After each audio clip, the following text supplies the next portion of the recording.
Hello friends. Did you know nearly 80% of those who watch my videos aren't subscribed? If you enjoy these stories, please hit that subscribe button and leave a like. It really helps. Thank you for being here. By the way, where are you watching from? Let me know in the comments. I've been hauling freight across the Deep South for 17 years. Most of that time I spent on I-10 and I-20. Moving pallets of plywood and rolled steel between distribution centers that all look the same. Concrete bays, yellow forklifts, guys in safety vests who never make eye contact. The work doesn't change much, and I like it that way. Predictable routes, predictable people, predictable problems. But every now and then, dispatch throws you something that doesn't fit the pattern. Something that makes you second-guess the job, the route, and whether you should have just told them no. That's what happened the first week of September 2023. I was finishing up a run to Baton Rouge when my phone buzzed. Text from dispatch. Short and direct, the way Hoyt Brammer always sent them. Luther, need you southbound. Pick up in Terrebonne Parish. Chemical supplies. Night run. You good? I stared at the message for a minute, thumb hovering over the screen. Night runs through the bayou weren't my favorite, but the pay was better, and I needed to cover some repairs on the trailer hitch. I typed back, "Yeah, I'm good. Send the address." The pickup point was a warehouse off Route 311, about 40 minutes south of Thibodaux. I'd been through that area once or twice before, but never after dark. The roads down there are narrow, poorly lit, and surrounded by swamp on both sides. No shoulder to speak of, just blacktop and water. You stay focused or you end up in a ditch with gators circling your cab. I rolled out around 7 p.m., just as the sun was starting to sink below the tree line. The sky had that bruised look to it, purple and gray, with clouds stacking up in the west like something heavy was coming. The radio mentioned storms later, but nothing severe. I figured I'd be loaded and back on the interstate before it hit. The warehouse was exactly where they said it'd be. A low, rusted building surrounded by chain link and floodlights that barely worked. Two guys in coveralls loaded the pallets without saying much. I signed the paperwork, checked the straps, and got back on the road.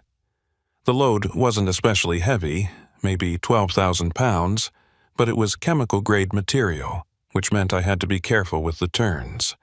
No hard braking, no sudden stops. I pulled out onto Route 311 and headed north, planning to cut back toward I-10 through a series of parish roads that would shave off about 20 minutes. That's when the rain started. It didn't ease in. It just came down all at once, like someone flipped a switch. The kind of rain that turns your windshield into a wall of water even with the wipers on full blast.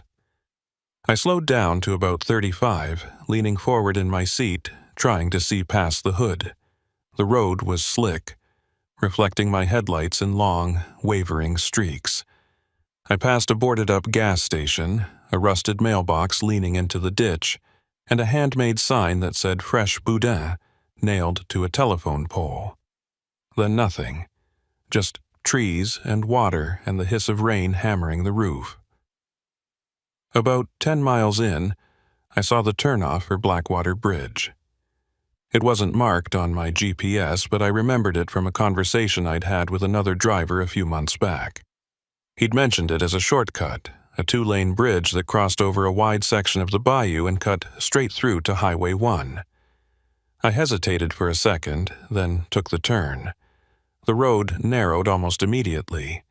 The trees closed in on both sides, their branches scraping against the trailer like fingernails on metal. The asphalt was cracked and uneven, and I could feel every pothole through the steering wheel. I started to regret the detour, but I was already committed. Turning around wasn't an option, not with a full load and barely enough room to maneuver.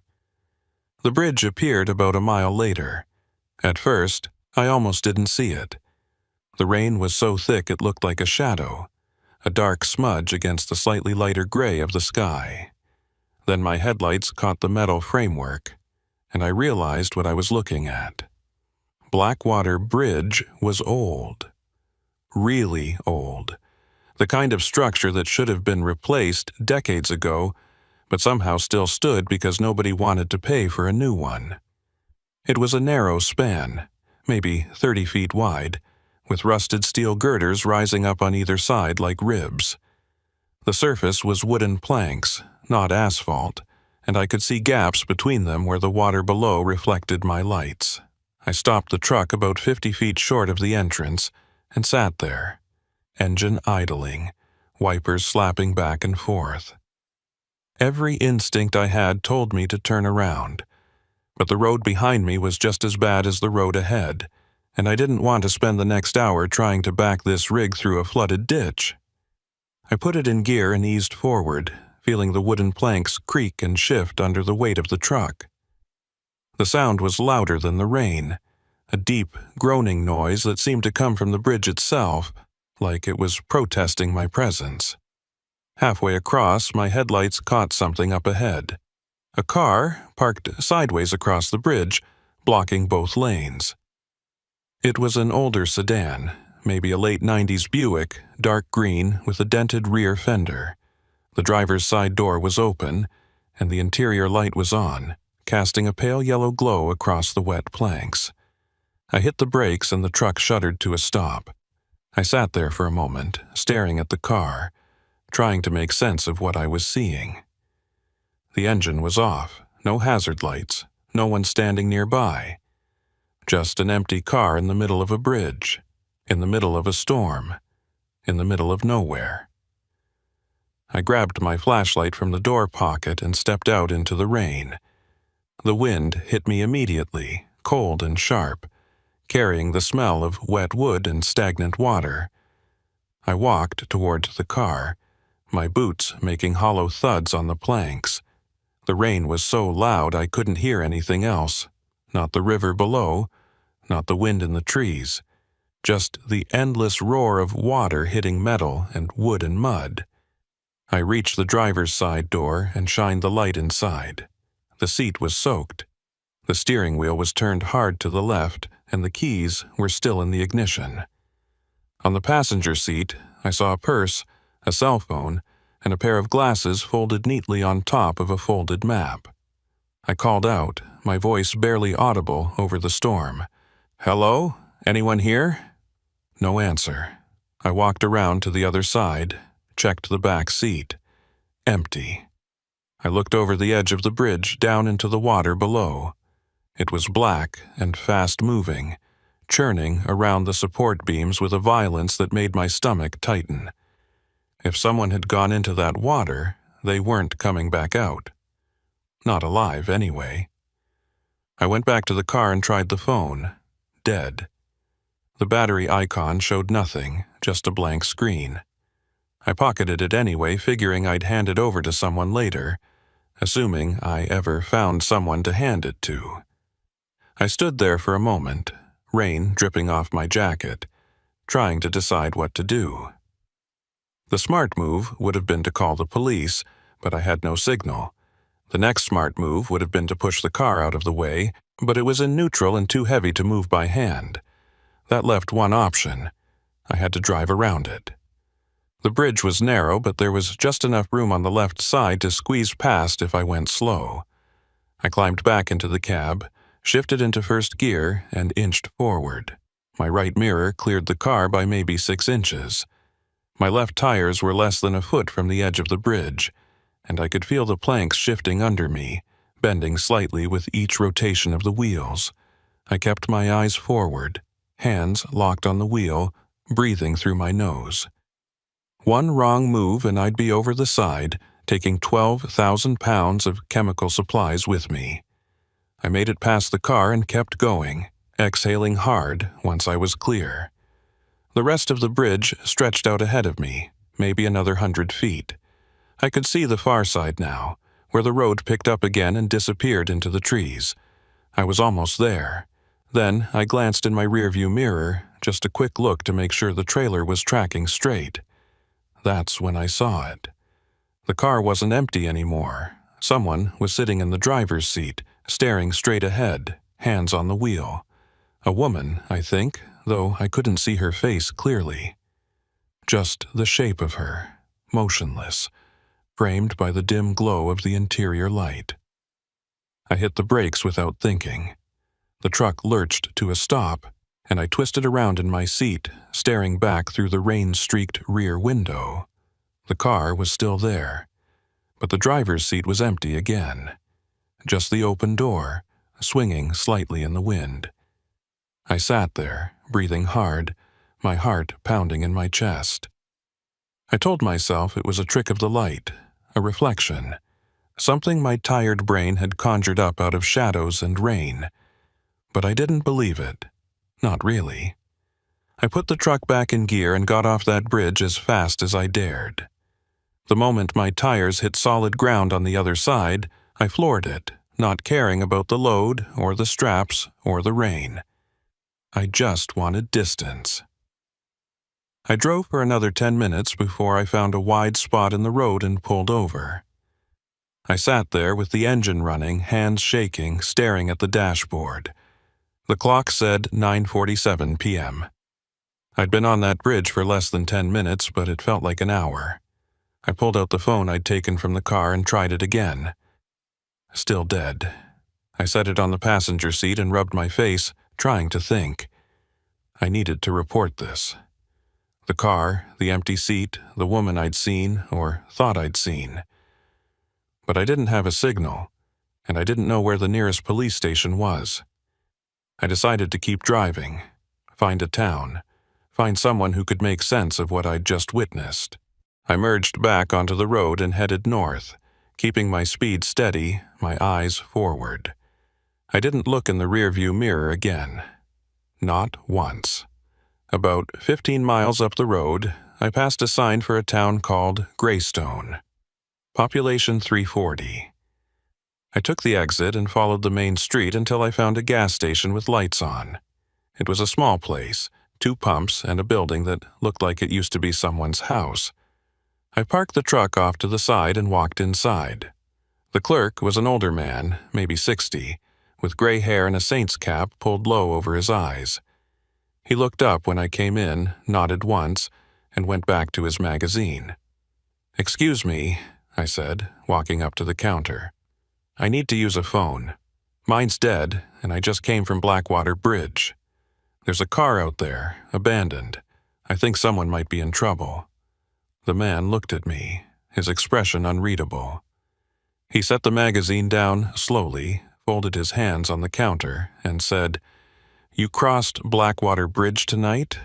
I nodded. "Yeah, about 20 minutes ago. There was a car blocking the road, driver's side door open, no one inside, but I think I saw someone." The man stared at me for a long moment.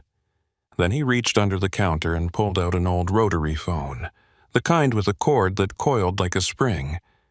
He set it in front of me and said, "You can use this. But before you call anyone, you should know something.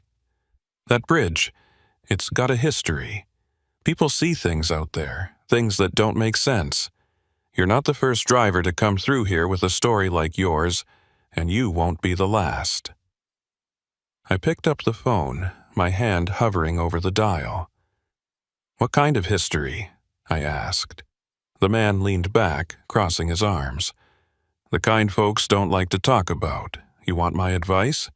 Make your call, get back on the road, and don't come back through here after dark." I dialed the number for the local sheriff's office, and as the phone rang, I glanced out the window at my truck, still idling under the floodlights. The rain had slowed to a drizzle, and the night felt heavier than it should have, like the air itself was holding its breath. The phone rang 4 times before someone picked up. A woman's voice, calm and professional, with just a hint of a southern drawl. "Terrebonne Parish Sheriff's Office. This is Deputy Rigsby. How can I help you?" I cleared my throat, suddenly aware of how shaky my voice sounded. "Yeah, hi. My name's Luther Caldwell. I'm a truck driver, and I just came across Blackwater Bridge en route. I don't even know what route it is. There's an abandoned car out there. Green Buick, older model. Driver's door open, keys in the ignition. I think someone might need help."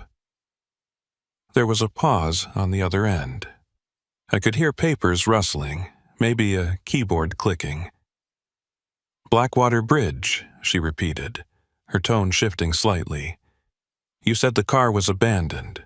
Did you see anyone in the area?" I hesitated, thinking about the figure I'd seen in the rearview mirror, or thought I'd seen. "No," I said finally. "No one around. But the car looked like it had been left in a hurry. Purse still inside, phone, glasses. It didn't feel right." Deputy Rigsby was quiet for another moment. Then she said, "All right, Mr. Caldwell. Can you give me your current location?" I glanced at the clerk, who was watching me with an expression I couldn't quite read. "I'm at a gas station in Greystone, off Highway 1. She made a sound of acknowledgement. "Stay there. I'll be out in about 20 minutes. Don't go back to the bridge. You understand?" I nodded, even though she couldn't see me. "Yeah, I understand." I hung up the phone and looked at the clerk. He hadn't moved, his arms still crossed, his eyes fixed on me. "She tell you to stay put?" he asked. I nodded again. "Yeah?" He grunted, a sound that could have been approval or something else entirely. "Good. You don't want to be out there after dark, not around that bridge."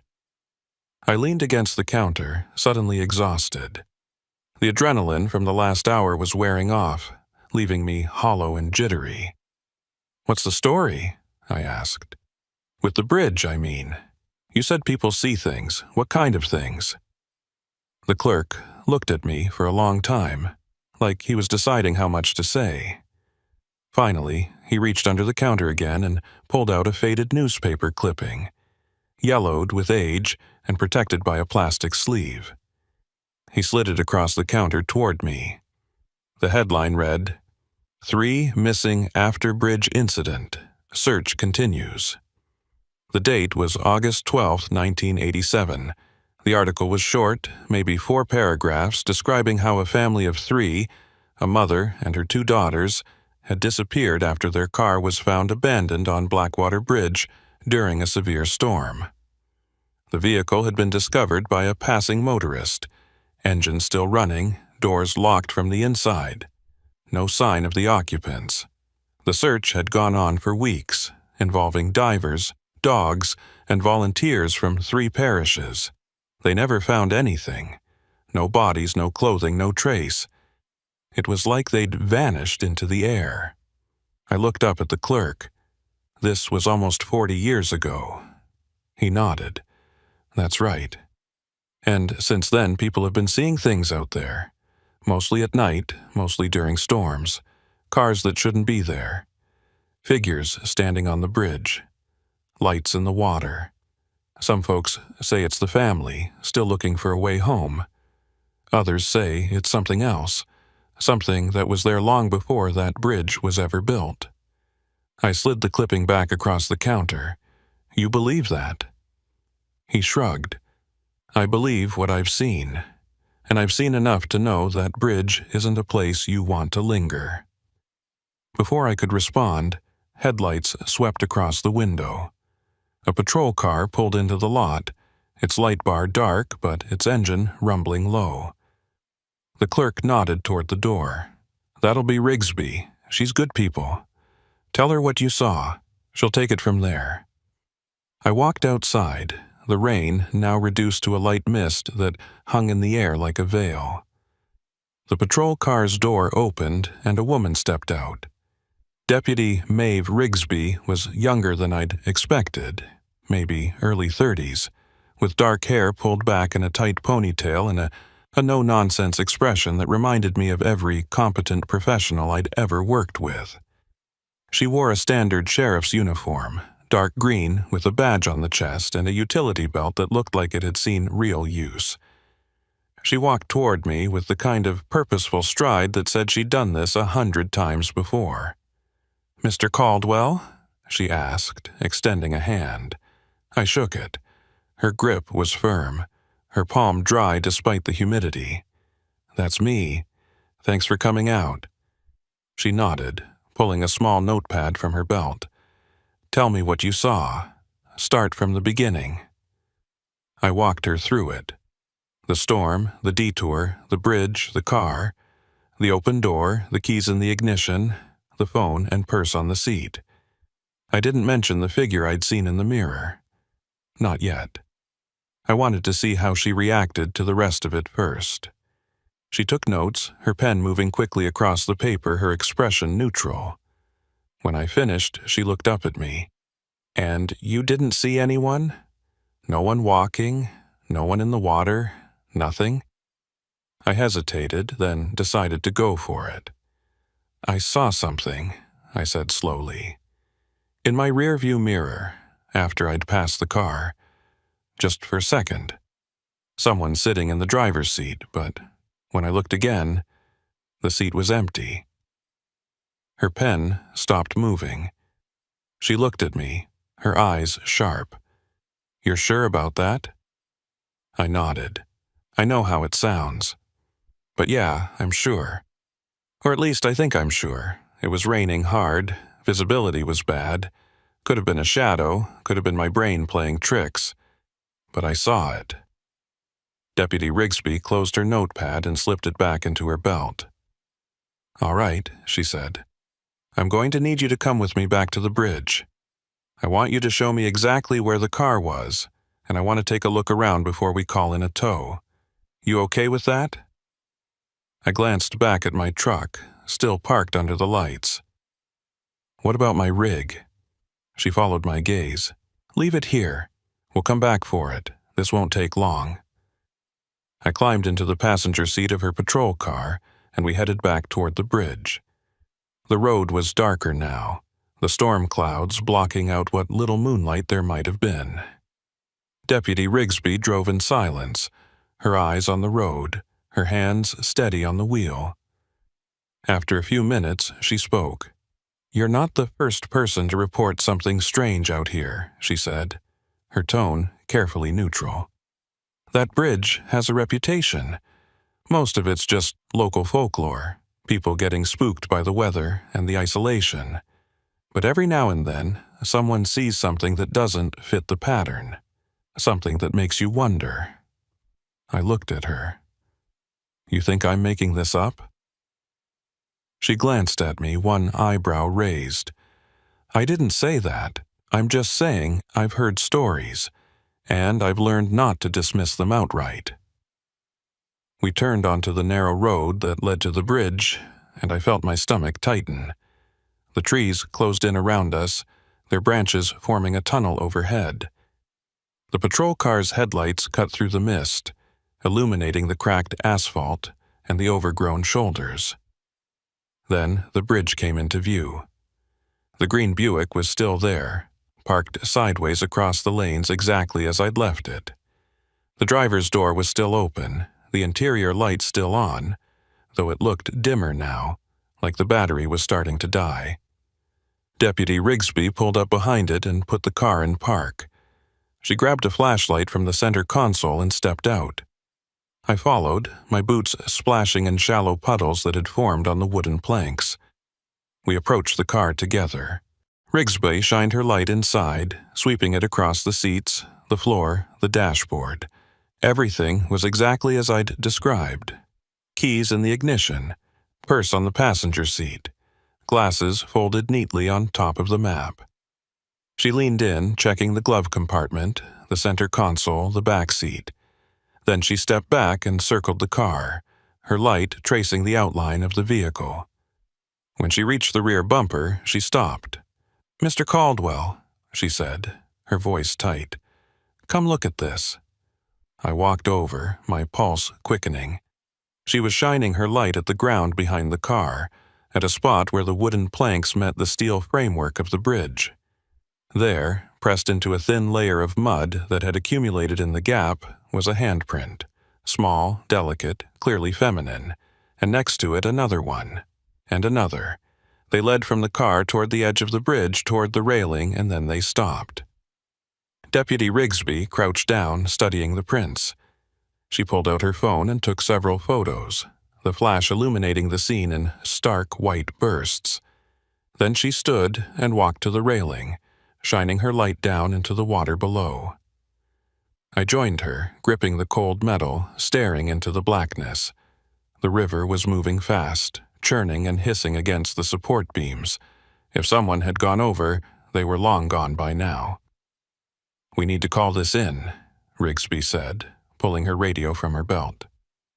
She keyed the mic and spoke quickly, requesting backup, a dive team, and a tow truck. Her voice was calm, professional, but I could hear the tension underneath. When she finished, she clipped the radio back onto her belt and looked at me. "I'm going to need you to stay here while I check the underside of the bridge. There's a maintenance access point about 50 feet back.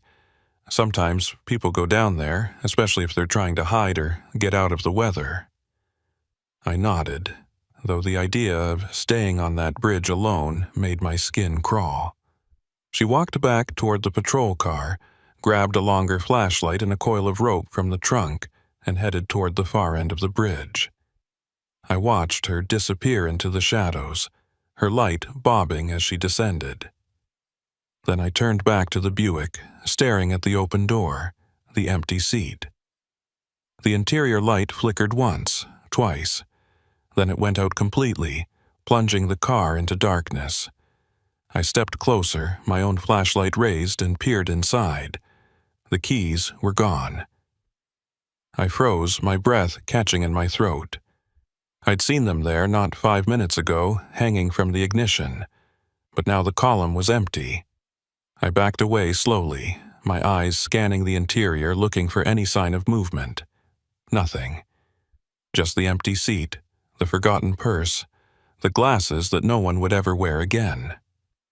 I heard a shout from below, Deputy Rigsby's voice, sharp and urgent. I ran to the railing and looked down. Her flashlight was moving erratically, sweeping back and forth across the support beams. Then it stopped, focused on something I couldn't see from my angle. "Caldwell!" she yelled. "Get down here, now!"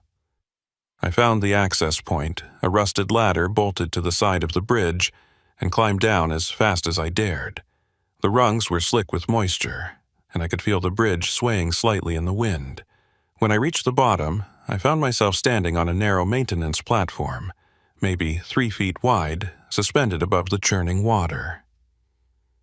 Deputy Rigsby was 20 feet ahead, crouched near one of the support beams, her light fixed on something wedged between the steel and the concrete.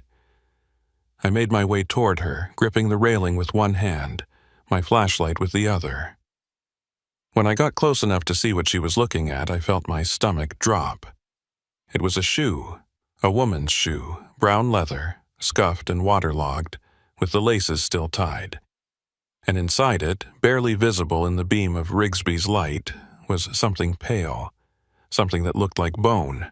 She didn't look at me, her eyes locked on the discovery. "We're going to need that dive team sooner than I thought," she said quietly. Then she stood and keyed her radio again, her voice steady despite what we'd just found. As she spoke, I looked past her, deeper into the shadows beneath the bridge. And that's when I saw them. Scratches.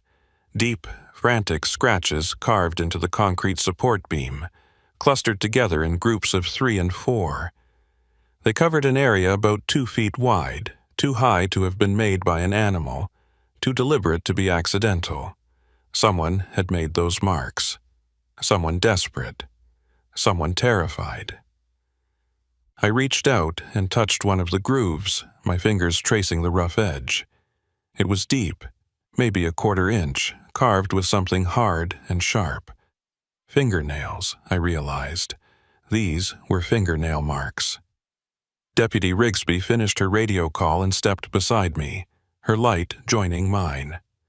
We stood there in silence, staring at the scratches, both of us understanding what they meant. Someone had been here. Someone had been trapped here. And judging by the handprints on the bridge above, and the shoe wedged in the beam, that someone had fought like hell to get free. "This wasn't an accident," Rigsby said, her voice barely audible over the sound of the water.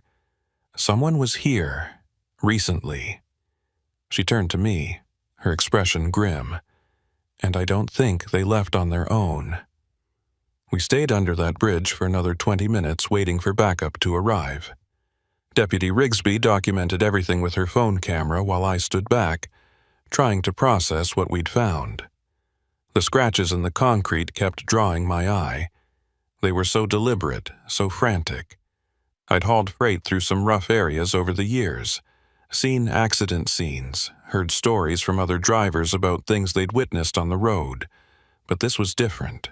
This felt personal, like whoever made those marks had been trying to leave a message, trying to tell someone what happened to them before it was too late.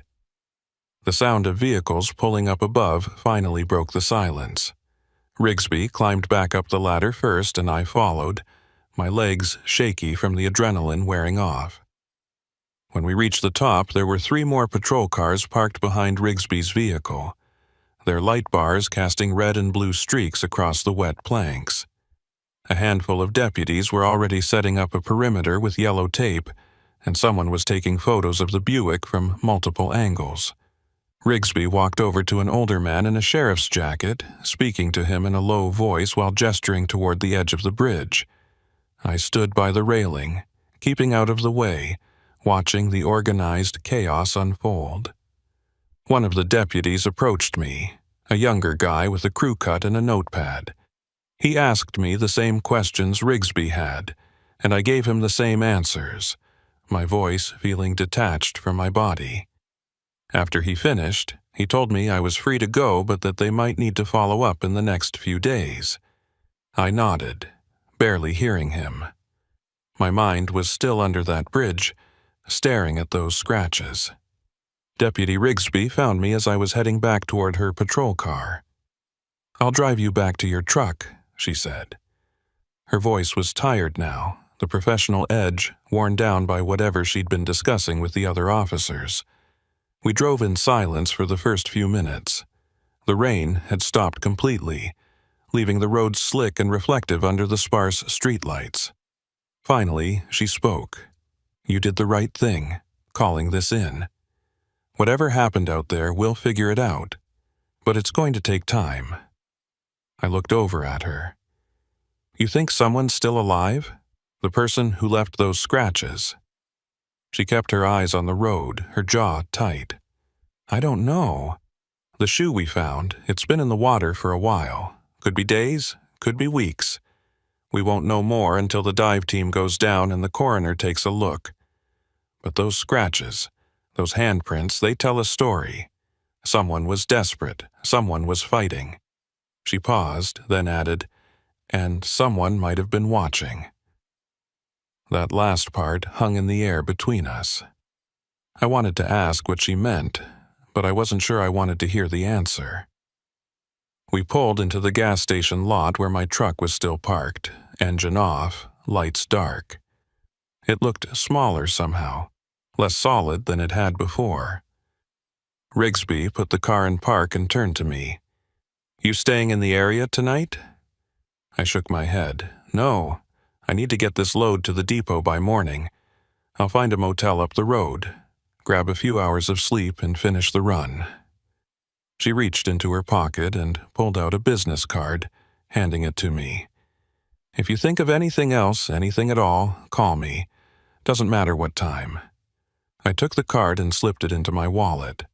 "I will. And hey, deputy, be careful out there. That bridge, it doesn't feel right." She gave me a thin smile. "I've been working this parish for 8 years. I know which places feel wrong. Blackwater's been on that list since day 1. I climbed out of the patrol car and walked over to my truck, unlocking the cab and hauling myself up into the driver's seat. The interior smelled like stale coffee and diesel, familiar and grounding. I started the engine and it rumbled to life, the gauges flickering before settling into their normal positions. Rigsby was still parked behind me, watching. I gave her a small wave, then pulled out of the lot and headed north on Highway 1. The road was empty, just me and the occasional set of taillights in the distance. I tried to focus on the drive, on the rhythm of the engine and the hum of the tires on wet asphalt, but my mind kept drifting back to the bridge, the abandoned car, the figure in the mirror, the scratches. I turned on the radio, flipping through stations until I found something with a steady beat, hoping it would drown out the thoughts circling in my head. It didn't work. About 30 miles up the road, I saw a sign for a truck stop. Gravel parking lot, a squat building with a neon sign that said fuel and food, and a cluster of rigs parked in uneven rows. I pulled in and found a spot near the back, away from the overhead lights. I shut off the engine and sat there for a moment, staring at the dashboard. My hands were still shaking. I climbed out and walked toward the building, hoping a cup of coffee and some solid ground under my feet would help settle my nerves. The inside of the truck stop was bright and fluorescent with rows of snacks and a small diner counter along the far wall. A handful of drivers were scattered around, most of them staring at their phones or nursing cups of coffee. I walked up to the counter and ordered a large black coffee and a sandwich. I wasn't sure I'd be able to eat. The woman behind the register rang me up without making eye contact, and I took my food to a corner booth near the window. I was halfway through the coffee when someone slid into the seat across from me. I looked up, startled, and found myself facing a man I didn't recognize. He was maybe 50, with a weathered face, graying hair pulled back in a ponytail, and coveralls stained with grease and dirt. He had the look of someone who worked with his hands for a living, someone who'd spent most of his life outdoors. "You're the driver who found the car," he said. It wasn't a question. I set down my cup slowly, my pulse quickening. "How do you know that?" He leaned back, crossing his arms. "Small parish. Word travels fast, especially when it involves Blackwater Bridge. I heard it on the scanner about an hour ago. Abandoned vehicle. Possible evidence of foul play. Trucker from out of town called it in." He studied me for a moment, his eyes sharp.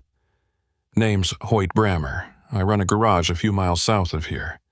I've pulled more cars out of that bayou than I care to count." I relaxed slightly, though I kept my guard up. "Luther Caldwell," I said, extending a hand. He shook it, his grip firm and calloused. "What do you want, Mr. Brammer?" He glanced around the diner, making sure no one was listening, then leaned forward. "I want to know what you saw out there. The real story, not the sanitized version you gave the deputies." I frowned. I told them everything. He shook his head. "You told them what you thought they'd believe. But I know that bridge. I know what happens out there. And I know you saw something that didn't make sense. Something that scared you enough to get off that bridge as fast as you could." I stared at him, trying to decide how much to say. Finally, I sighed. "I saw someone in the car, in the rearview mirror, just for a second, but when I looked again, they were gone." Hoyt nodded slowly, like this confirmed something he already suspected. "You're not the first. Over the years, drivers have reported seeing figures on that bridge, people who shouldn't be there. Most of them don't stick around long enough to file a report. They just drive through and try to forget. But a few, like you, they stop. They look closer, and that's when things get complicated." I leaned back, crossing my arms. "What are you saying? That the bridge is haunted?" He let out a dry laugh. "Haunted? Maybe. But I think it's more than that. I think someone's using that bridge. Using the isolation, the weather, the reputation.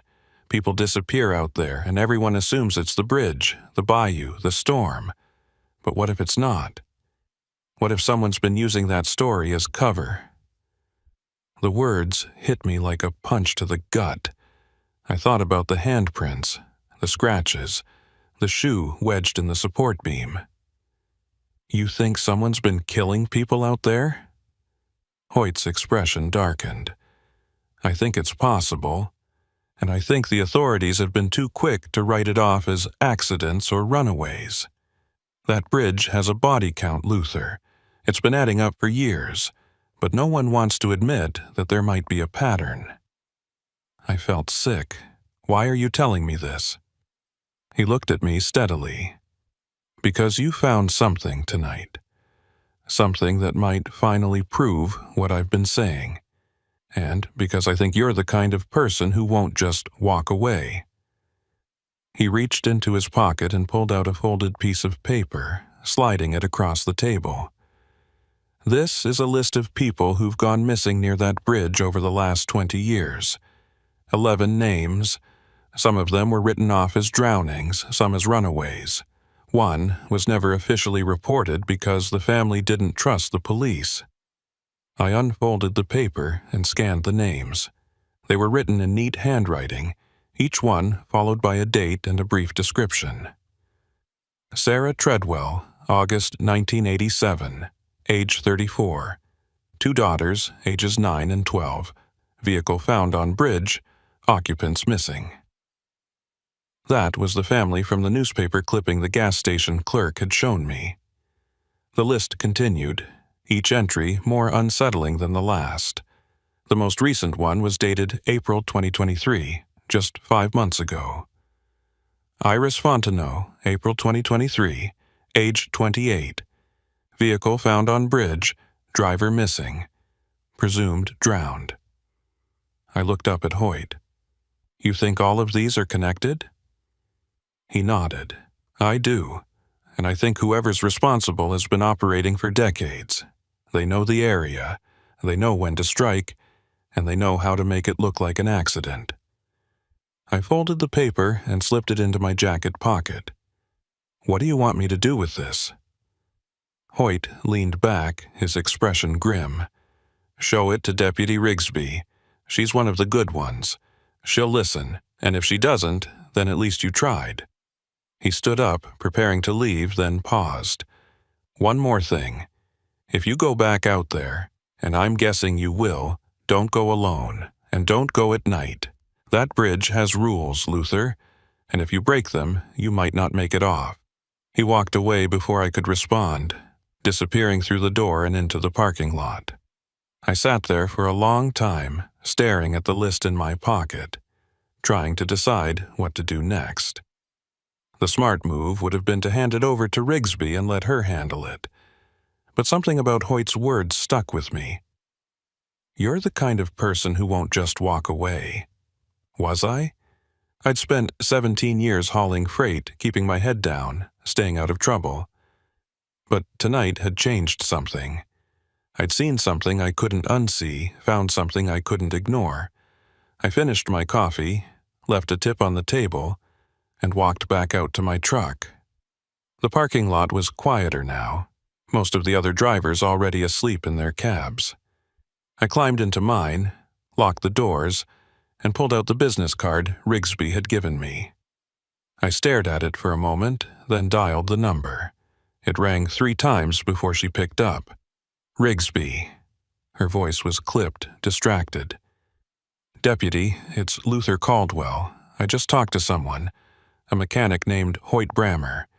He gave me a list of people who've gone missing near Blackwater Bridge over the last 20 years. I think you need to see it. There was a long pause on the other end. Then, where are you? I told her the name of the truck stop. Stay there, she said. I'll be there in 20 minutes. She hung up before I could say anything else. I leaned back in the seat, staring out at the dark parking lot, and wondered what the hell I'd just gotten myself into. Rigsby arrived 18 minutes later, pulling up in her patrol car with the lights off. She climbed out and walked over to my truck, and I handed her the list through the open window. She read it by the light of her flashlight, her expression unreadable. When she finished, she looked up at me. Where did Hoyt get this? I shrugged. He didn't say, but he thinks someone's been using the bridge to cover up murders. He thinks there's a pattern. She folded the list and slipped it into her pocket. Hoyt Brammer's been pushing this theory for years. Most people think he's paranoid, but after tonight, I'm starting to wonder if he's onto something.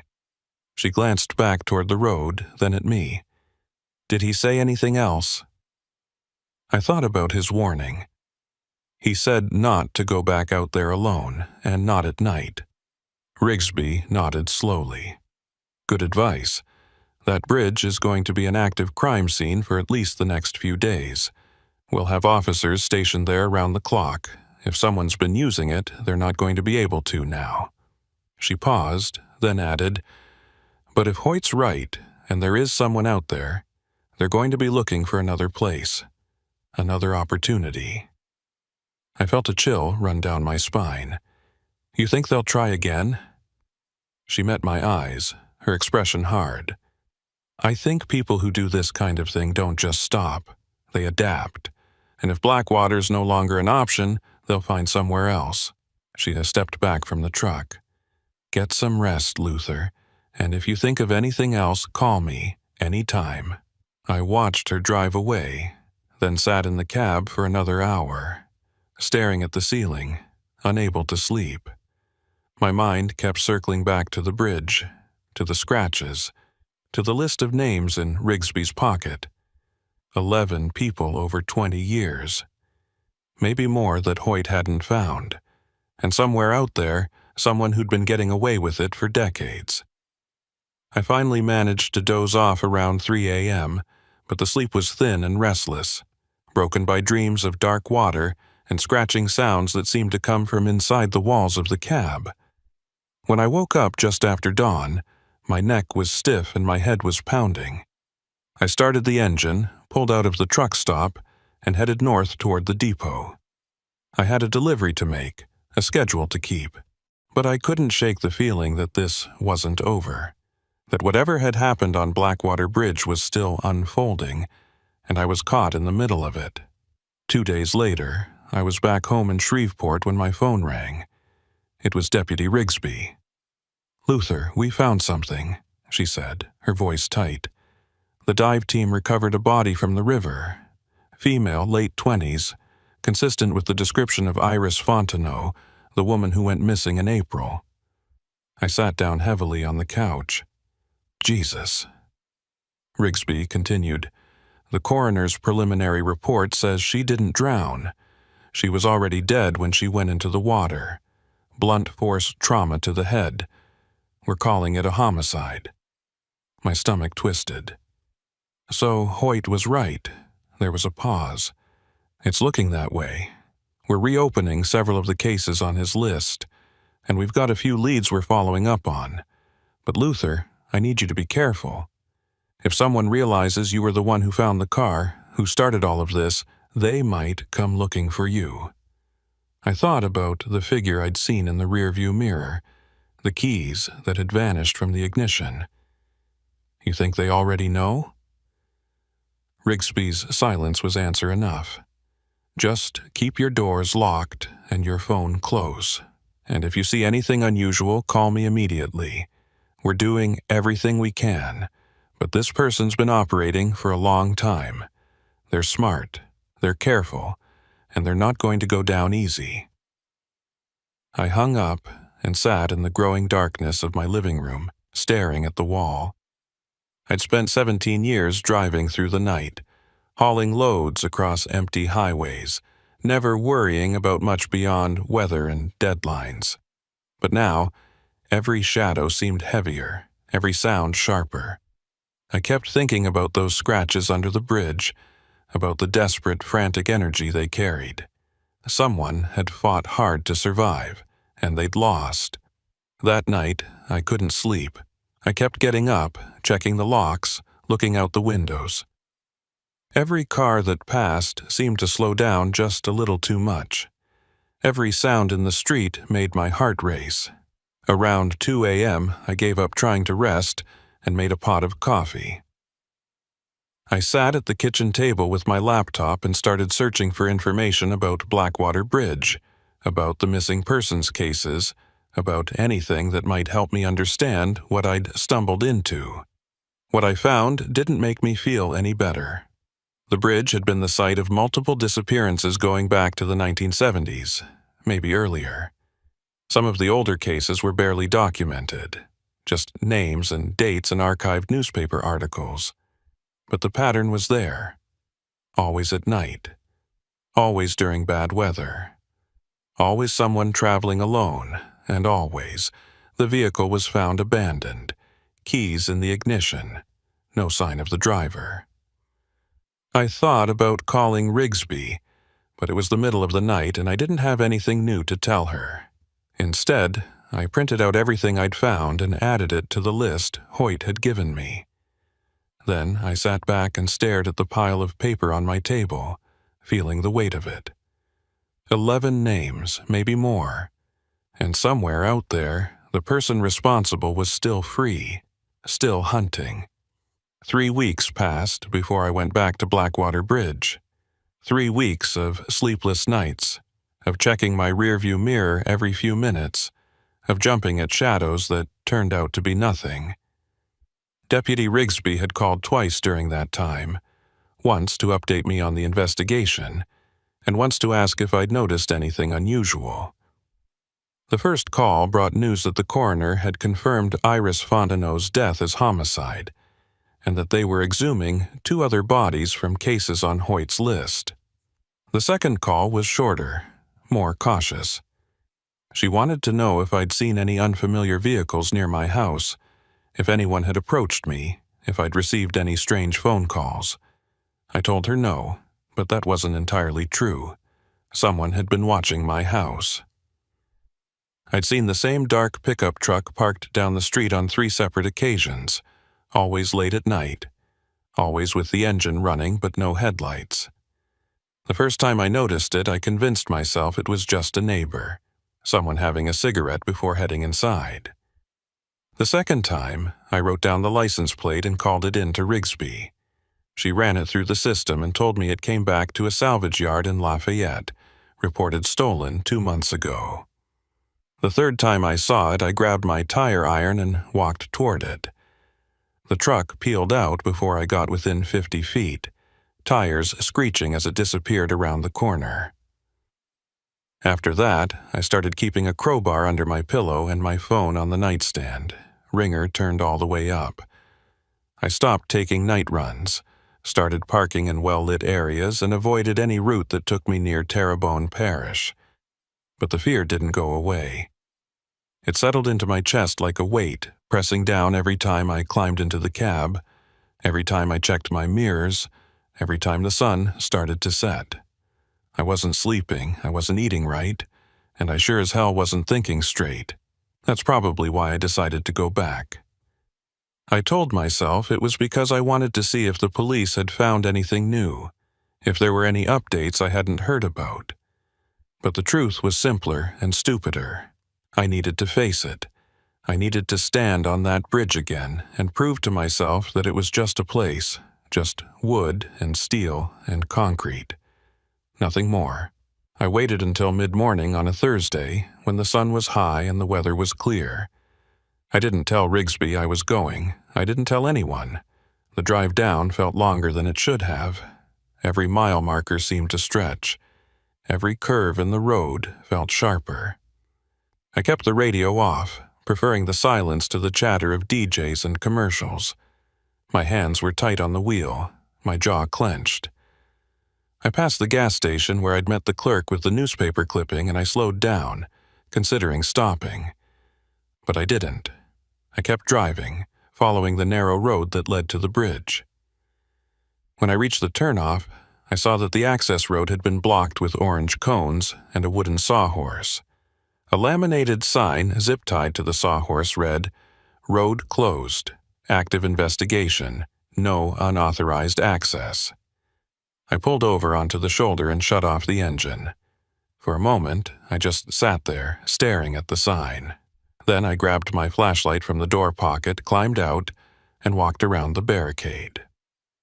The road looked different in daylight.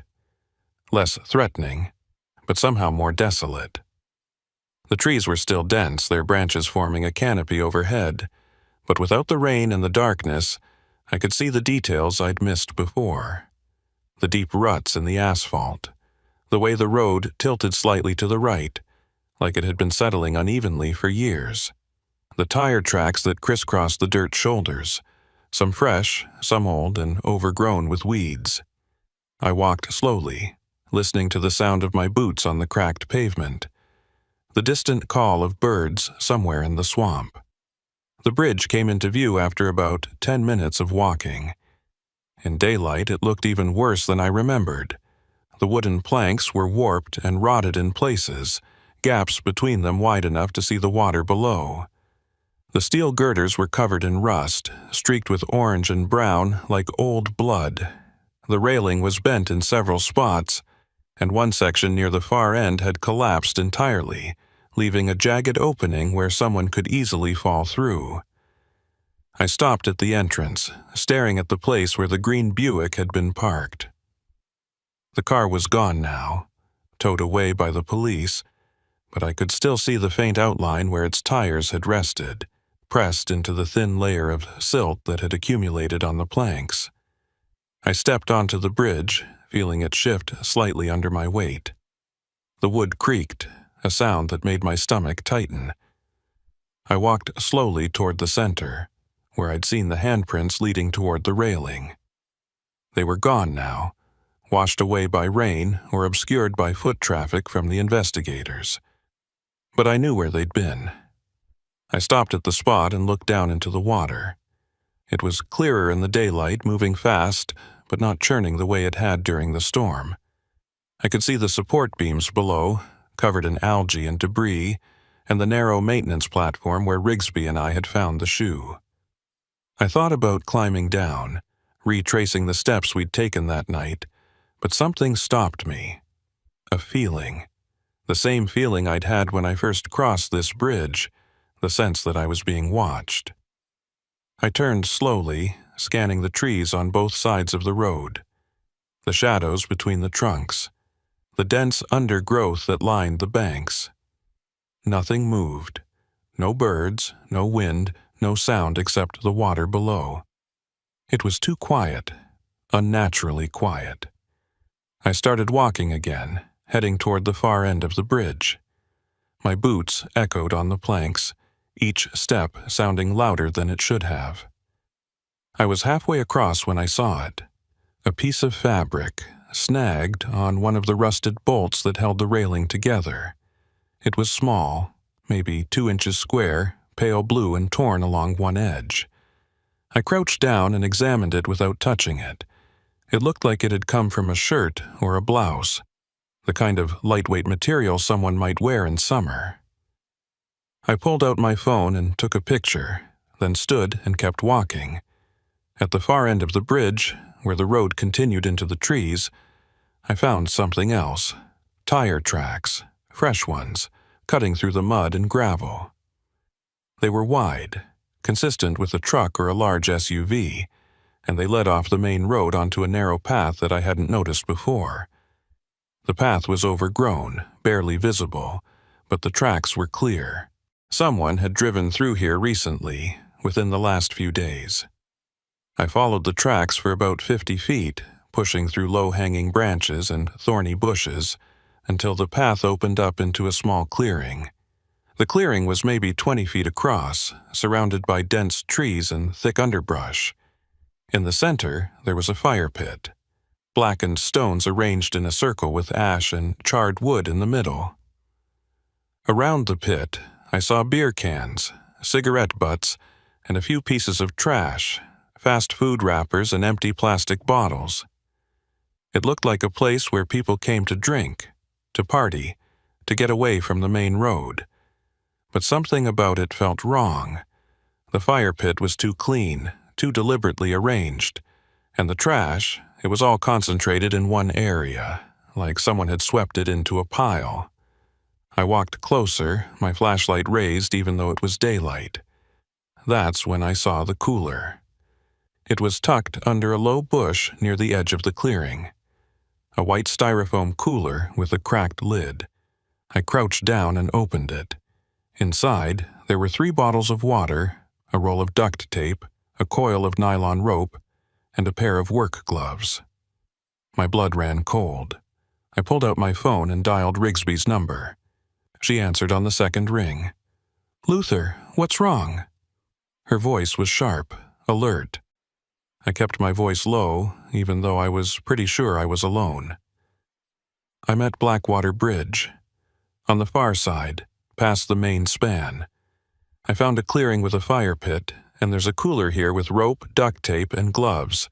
Deputy, I think this is a staging area. I think someone's been using this place. There was a pause, then I heard her moving, the sound of keys jingling. "Stay where you are. Do not touch anything else." "I'm on my way, 10 minutes. She hung up. I backed away from the cooler, my heart pounding. I turned to head back toward the bridge, but I stopped. There was another path, branching off from the clearing leading deeper into the woods. I hesitated, knowing I should wait for Rigsby, but something pulled me forward. I followed the path, moving carefully, watching where I stepped. The path twisted through the trees for maybe 100 feet before it opened up again. This time, I found myself standing at the edge of a steep embankment that dropped down to the water. The bayou was wider here, slower, and the banks were lined with cypress trees, their roots twisting into the mud like gnarled fingers. And there, halfway down the embankment, I saw something that made my stomach lurch. A tarp, old and stained, partially covered with leaves and branches. It was weighted down at the corners with rocks, and one edge had come loose, revealing what looked like fabric underneath. I climbed down the embankment, sliding on the wet mud, grabbing at roots and branches to keep from falling. When I reached the tarp, I pulled back the loose corner. Underneath, I found clothes, women's clothes, a shirt, a pair of jeans, a jacket. They were folded, not crumpled, arranged neatly like someone had placed them there deliberately. I lifted the shirt and saw a name tag pinned to the collar. Iris Bayou Diner. My hands started shaking. This was Iris Fontenot's uniform, the woman whose body had been pulled from the river, the woman who died from blunt force trauma before she ever hit the water. I dropped the shirt and backed away, my boots slipping on the mud. I needed to get out of here. I needed to get back to the bridge, back to my truck, back to somewhere with people and lights and safety.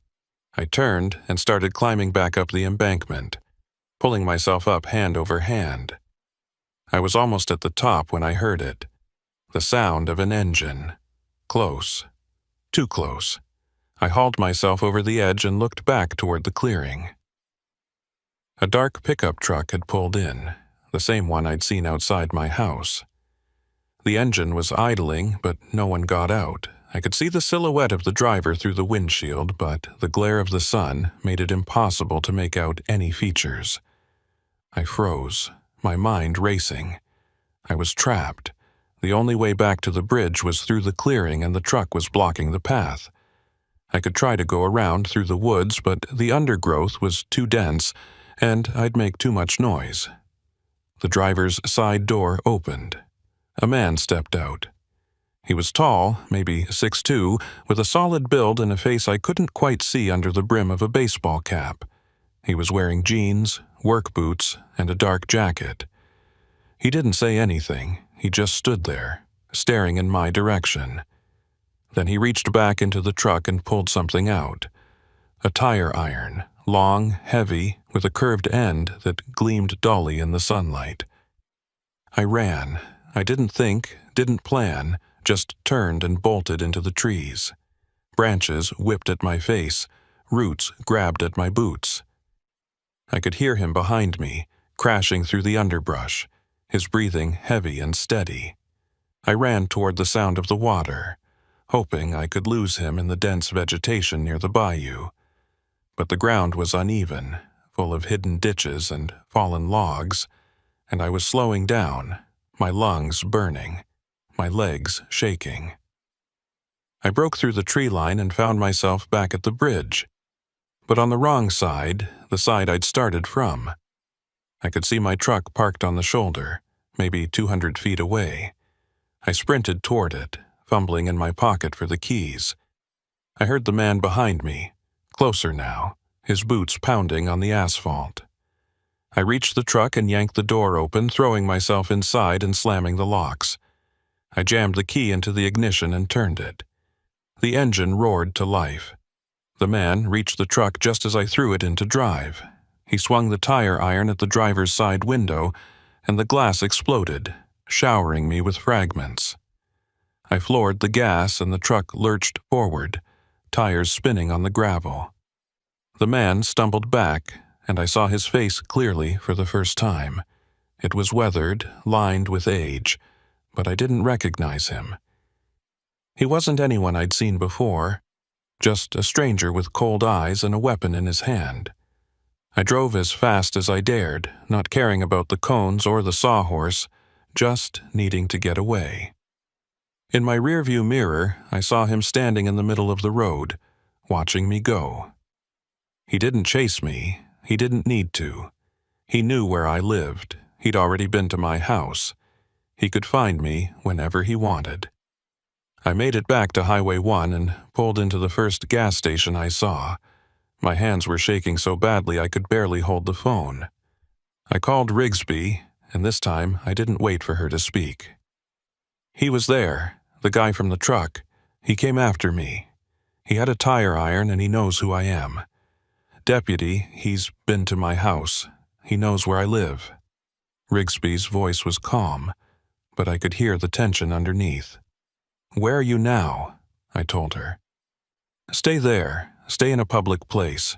I'm sending 2 units to your location and I'm on my way to the bridge. Luther, I need you to stay on the line with me until my officers arrive. Can you do that?" I nodded, even though she couldn't see me. "Yeah, I can do that." I sat in the cab with the engine running, the broken window letting in the humid air, and I stayed on the phone with Rigsby until 2 patrol cars pulled into the lot 15 minutes later. The officers took my statement, photographed the broken window, and told me they'd escort me home. But I didn't want to go home. I didn't want to be anywhere that man could find me. Rigsby called me back 2 hours later. Her voice was tight, exhausted. "We found the clearing. We found the cooler, the tarp, the clothes, and we found something else, a second vehicle, abandoned about a mile from the bridge. It matches the description of a car reported missing 3 days ago. The driver was a woman from Houma, traveling alone. We've issued an APB for the truck you described, and we're setting up roadblocks on all the major routes out of the parish." I closed my eyes, feeling sick. "Do you think she's still alive?" Rigsby was quiet for a moment. "I don't know, but we're doing everything we can." She paused, then added, "Luther, I need you to understand something. You did the right thing. You found evidence that's going to help us stop this person, but you also put yourself in danger, and I can't guarantee your safety if you go back out there." I laughed, a bitter sound. "I'm not going back. I'm done with that bridge. I'm done with this whole damn parish." But even as I said it, I knew it wasn't true. I'd be looking over my shoulder for the rest of my life. Every dark truck, every stranger's face, every shadow in my rearview mirror. I'd never be free of it. The investigation continued for months. Rigsby kept me updated when she could, but the details were sparse. They never found the man who chased me. The truck was located burned out in a field near the Texas border, stripped of anything that could identify the owner. The woman from Houma was found 2 weeks later, alive, wandering along a back road with no memory of what had happened to her. The doctor said it was trauma-induced amnesia, that her mind had blocked out whatever she'd experienced. Maybe that was a mercy. They exhumed 4 more bodies, all matching cases from Hoyt's list. All ruled homicides. The FBI got involved, opened a task force, started connecting dots across state lines. But the man responsible stayed gone, vanished like smoke. Rigsby told me they had theories, suspects, persons of interest, but no arrests, no closure, just a growing list of victims and a bridge that still stood, waiting. I quit long-haul trucking 6 months after that day. Took a job at a distribution center in Shreveport, day shifts only, no overnight runs. I sold my rig, bought a sedan, and started sleeping with the lights on. Some nights I still dream about that bridge. The scratches in the concrete, the handprints on the planks, the face I saw in the mirror, there and then gone.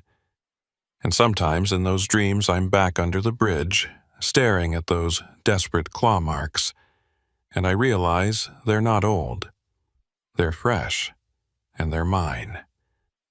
I haven't been back to Terrebonne Parish since. I take the long way around, even if it adds hours to the drive. Because some shortcuts aren't worth it. Some roads lead places you can't come back from, and some bridges, once you cross them, you carry with you forever. Blackwater Bridge is still there, still standing. They never tore it down. And every now and then, late at night when I can't sleep, I wonder if someone else has found it. If someone else has stopped their car in the rain, stepped out into the storm and looked down into those dark waters. And if they did, I wonder if they made it off alive, because I'm not sure I did.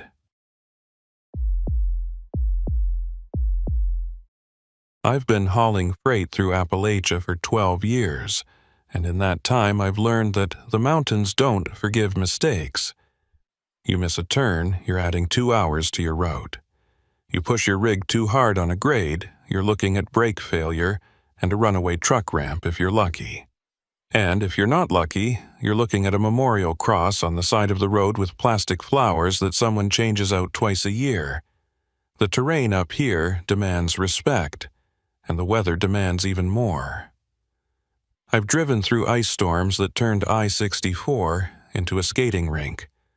Fog so thick I couldn't see my own hood, and wind that pushed my trailer sideways across both lanes. But I'd never had real trouble until the day I crossed Devil's Span. It was early October 2023, and I was 3 days into a run from Pittsburgh to Knoxville, carrying industrial parts for a manufacturing plant. The load wasn't especially heavy, maybe 18,000 pounds, but it was awkward. Long steel beams that made the trailer sit high and catch every crosswind. I'd planned to take I-77 south through Charleston, but a traffic alert came through on my CB around noon, warning about a jackknifed semi near Beckley that had the interstate shut down in both directions. The dispatcher suggested I take an alternate route, a series of state highways that would loop me around the closure and add maybe 40 minutes to the trip. I pulled over at a rest stop to check the map. The alternate route looked straightforward enough on paper. A 2-lane highway that wound through the mountains, crossing a few rivers and passing through a handful of small towns. Nothing I hadn't done before. I grabbed a coffee from the vending machine, stretched my legs, and got back on the road. The first hour was uneventful. The highway was narrow but well maintained, with freshly painted lines and clear signage. I passed through a town called Marlinton, stopped for fuel, and headed west into the hills. The trouble started around 3 p.m. I was climbing a long grade, the engine working hard, when I felt the steering wheel start to vibrate. At first, it was subtle, just a slight tremor that I figured was the road surface, or maybe a gust of wind. But it got worse. Within a mile, the vibration had turned into a steady shake that made my teeth rattle. I downshifted and slowed to about 35, gripping the wheel tight, trying to keep the rig steady. Something was wrong, mechanically wrong, and I needed to find a place to pull over before it got worse. The problem was, there was nowhere to stop.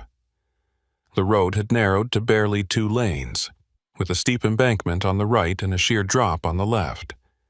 No shoulder, no turnouts, just crumbling asphalt and a rusted guardrail that looked like it had been installed sometime during the Eisenhower administration. I kept going, hoping I'd find a wide spot or a side road where I could pull off and figure out what was happening. The vibration got worse. The steering wheel was shaking so hard I could barely hold it, and I could feel the whole front end of the truck shimmying like it was trying to tear itself apart. Then I saw the bridge. It appeared around a curve, a narrow span of steel and rivets that looked like it belonged in a museum, not on an active highway. The structure was old, really old, with rusted girders and a deck made of metal grating instead of asphalt. A faded sign at the entrance read, "Devil's Span, weight limit 40 tons. I did the math in my head. My rig was just under that limit, but not by much. I eased off the throttle and approached slowly, the vibration in the steering wheel now accompanied by a grinding noise from somewhere under the cab. I made it about halfway across before the truck gave up. The grinding noise became a sharp metallic crack, and suddenly the steering wheel spun freely in my hands, completely disconnected from the wheels. The truck coasted to a stop, sitting at a slight angle across both lanes. I tried the ignition. The engine turned over but wouldn't catch. I tried again. Nothing. I sat there for a moment, hands still on the useless steering wheel, staring out at the bridge ahead of me. The metal grating beneath the tires hummed softly, vibrating with the wind that swept up from the gorge below. I climbed out of the cab and walked around to the front of the truck. The right front tire was intact, but when I crouched down and looked underneath, I saw the problem. The tie rod had snapped clean through, leaving the wheel assembly hanging at an awkward angle. It wasn't something I could fix on the side of the road, not without a tow truck and a shop with the right parts. I pulled out my phone. No signal, not even one bar. I walked to the edge of the bridge and held the phone up, trying different angles. Nothing. I looked around, taking in my surroundings for the first time. The bridge spanned a deep gorge, maybe 200 feet down to a river that I could hear but not see, hidden beneath a canopy of trees. The sides of the gorge were steep and heavily wooded, with no visible roads or trails leading down. On the far side of the bridge, the highway continued into the trees, curving out of sight. Behind me, the road I'd come from disappeared around the bend. I was alone, stranded on a bridge in the middle of nowhere, with no way to call for help. I went back to the cab and grabbed my CB radio, hoping to reach another driver, or maybe a local who might be monitoring the channel. I keyed the mic. "This is Clayton Reddick. Broke down on a bridge somewhere west of Marlinton. If anyone can hear me, I need a tow. Over." Static. I tried again, adjusting the squelch, changing channels. More static. Either I was too deep in the gorge for the signal to reach anyone, or there was no one out here to reach. I sat in the cab for a while, trying to think. I had maybe 3 hours of daylight left, and I didn't like the idea of spending the night on this bridge. The wind was picking up, and I could see storm clouds building to the west, dark and heavy. I needed to find help, which meant I needed to start walking. I grabbed my jacket, a flashlight, and a bottle of water, then locked the cab and started across the bridge on foot. The metal grating beneath my boots made a hollow ringing sound with each step, echoing off the gorge walls below. I could feel the bridge swaying slightly, responding to the wind and my weight. It wasn't a comforting sensation. I kept my eyes forward, focused on the far side, trying not to think about the 200-foot drop beneath me. Halfway across, I stopped and looked down through the grating. I could see the treetops far below, swaying in the wind, and beyond them a glimpse of dark water moving fast between the rocks. I made it to the far side and kept walking. The road continued through dense forest, winding uphill in a series of tight curves. I walked for maybe 20 minutes. my legs burning from the incline, before I saw a break in the trees. A dirt road, barely more than 2 ruts cutting through the underbrush, branched off to the right. There was a mailbox at the intersection, rusted and dented, with no name or number. I hesitated, then decided to follow it. If there was a mailbox, there was probably a house, and if there was a house, there was probably someone who could help. The dirt road wound through the trees for another 10 minutes before opening up into a small clearing. There was a house, or what was left of one. It was a single-story structure with peeling paint, a sagging porch, and a roof that looked like it was held together by hope and duct tape. A pickup truck sat in the yard, an old Ford with more rust than paint, propped up on cinder blocks with no wheels. Behind the house, I could see an outbuilding, maybe a shed or a workshop, with a tin roof and no windows. I walked up to the porch and knocked on the door. No answer. I knocked again, harder this time. "Hello? Anyone home? I need help. My truck broke down on the bridge." Silence. I tried the door handle. Locked. I walked around to the back of the house looking for another entrance or maybe a light on inside. The windows were covered with curtains, but through a gap in one of them, I could see a kitchen. Empty, but not abandoned. There were dishes in the sink, a coffee pot on the counter, a calendar on the wall marked with dates. I heard a sound behind me and turned. A man was standing at the edge of the clearing, maybe 30 feet away. He'd appeared without making a sound, which shouldn't have been possible given the leaves and branches scattered across the ground. He was older, maybe 60, with a grizzled beard, a worn flannel shirt, and jeans held up with suspenders. He was holding a shotgun, not pointed at me, but cradled in his arms in a way that made it clear he knew how to use it. "You're trespassing," he said. His voice was flat, neither friendly nor hostile, just stating a fact. I raised my hand slightly, palms out. "I'm sorry, I didn't mean to intrude. My truck broke down on the bridge back there, Devil's Span. I need to call a tow truck, but I don't have any signal. Is there a phone I could use?" The man stared at me for a long moment, his expression unreadable. Then he lowered the shotgun slightly. "Devil's Span," he repeated, like he was tasting the words. "You crossed Devil's Span." I nodded. "Yeah, made it about halfway before the tie rod snapped. Truck's sitting right in the middle of it. I need to get it towed before dark." The man shook his head slowly. "No one's going to tow you off that bridge. Not today, not any day." I frowned. "What do you mean? There's got to be a tow service around here. This is a state highway." He laughed, a short, bitter sound. "State highway. That's a good one. You know how long it's been since anyone from the state came out here to fix that bridge? 20 years, maybe more. They don't care about this road, and they sure as hell don't care about that bridge." I lowered my hands, confused.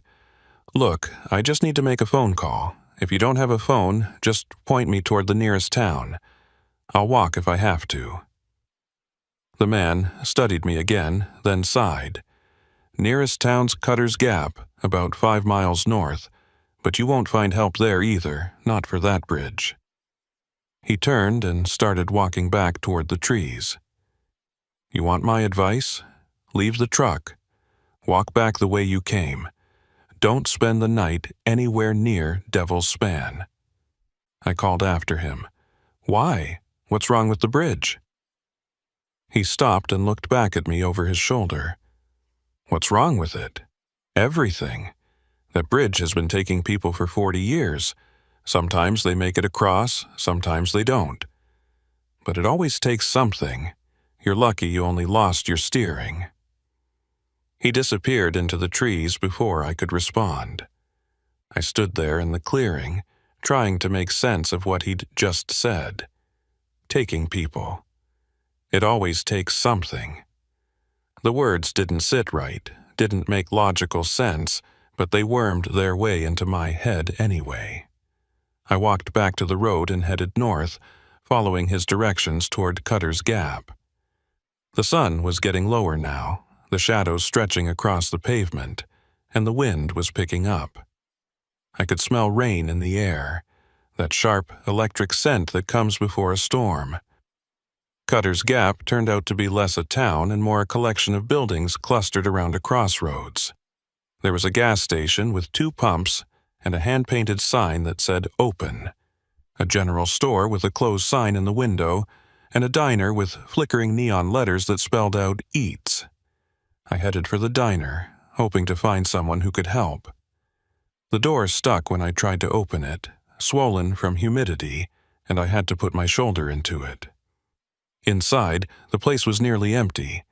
A handful of booths lined the walls, their vinyl seats patched with duct tape. A long counter ran along the back, with a pass-through window to the kitchen. 2 people were inside. A waitress behind the counter, maybe 50 years old with tired eyes and graying hair pulled back in a ponytail, and an older woman sitting in one of the booths, hunched over a cup of coffee. The waitress looked up when I came in. "Help you?" she asked. I walked up to the counter. "Yeah, I hope so.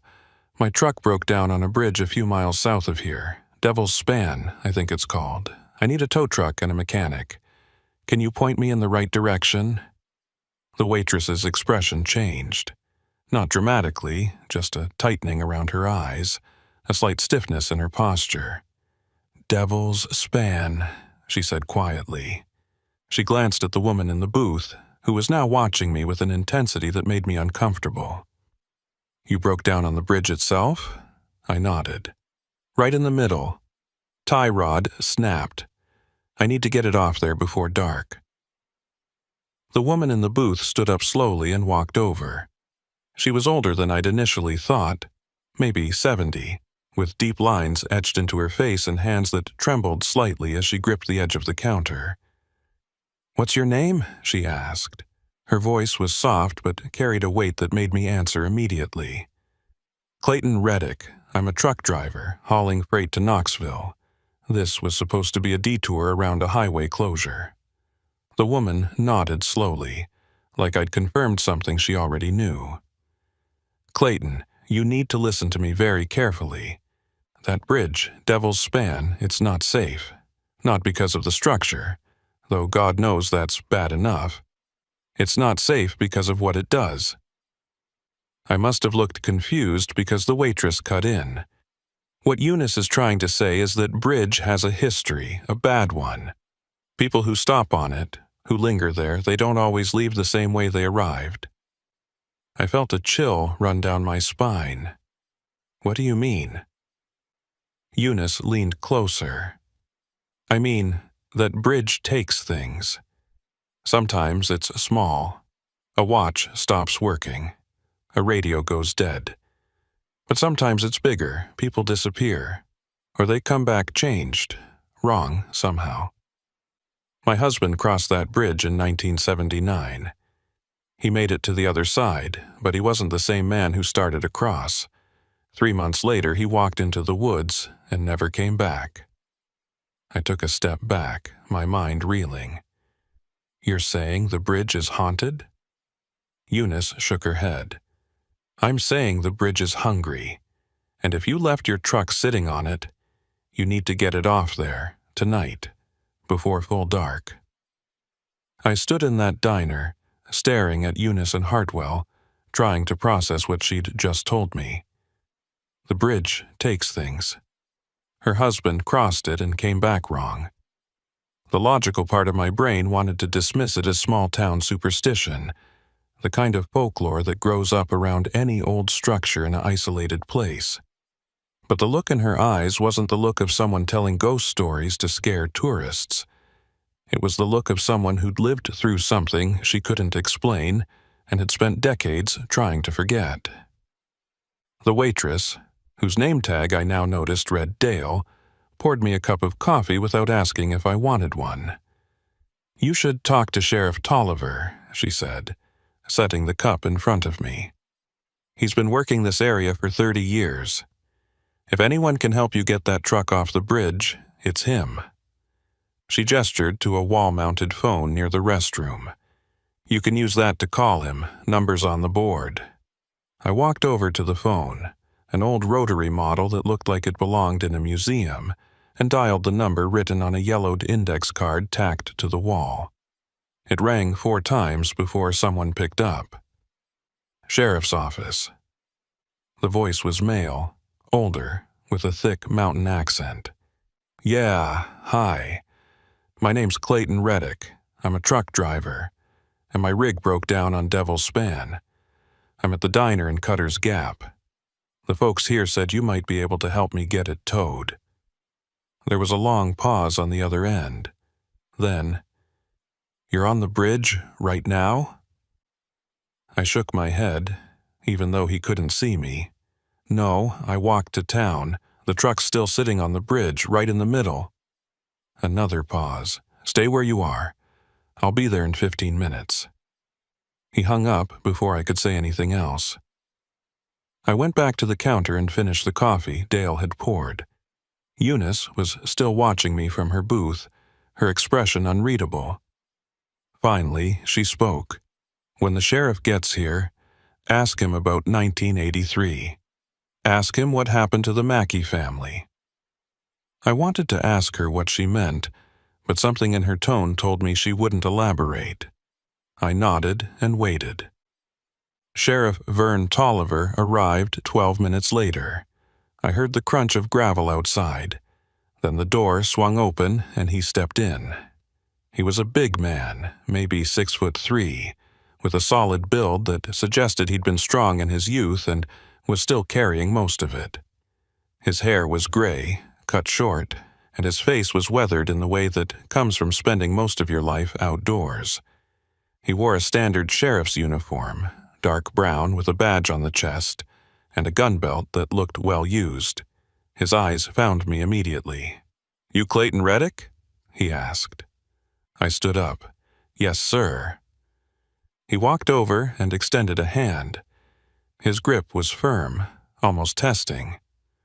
"Vern Tolliver, you said your truck's on Devil's Span." I nodded. "Right in the middle. Tie rod snapped. I've been hauling freight for 12 years, and I've never seen one just break like that. No warning, no gradual wear, just snap." Tolliver's expression tightened. "How long's it been sitting there?" I checked my watch. "About 2 hours, maybe a little more." "I walked to that house down the dirt road, then came here. Is there a tow service that can get it off?" The sheriff looked past me, his gaze settling on Eunice. They exchanged a look that I couldn't quite read, some kind of silent communication that spoke of shared history. Then he looked back at me. "There's a wrecker in Richwood, about 40 miles east. But he won't come out here after dark, and we're losing light fast. If we're going to get your truck off that bridge, we need to do it now." He turned toward the door. "Come with me. We'll take my truck." I grabbed my jacket and followed him outside. His vehicle was a Ford F-250, white with a light bar on top and Sheriff stenciled on the doors. I climbed into the passenger seat, and he pulled out of the lot, heading south. We drove in silence for the first few minutes. The road was narrow and winding, climbing back into the hills. The sun was low now, casting long shadows across the asphalt. Finally, I broke the silence. "Eunice told me to ask you about 1983, about the Mackey family." Tolliver's hands tightened on the steering wheel. He didn't look at me, just kept his eyes on the road. "Eunice has a long memory," he said quietly. I waited, giving him space to continue. After a moment, he did. "The Mackey family was from Kentucky. Husband, wife, 2 kids, maybe 8 and 10 years old. They were driving through on vacation, heading to Virginia Beach.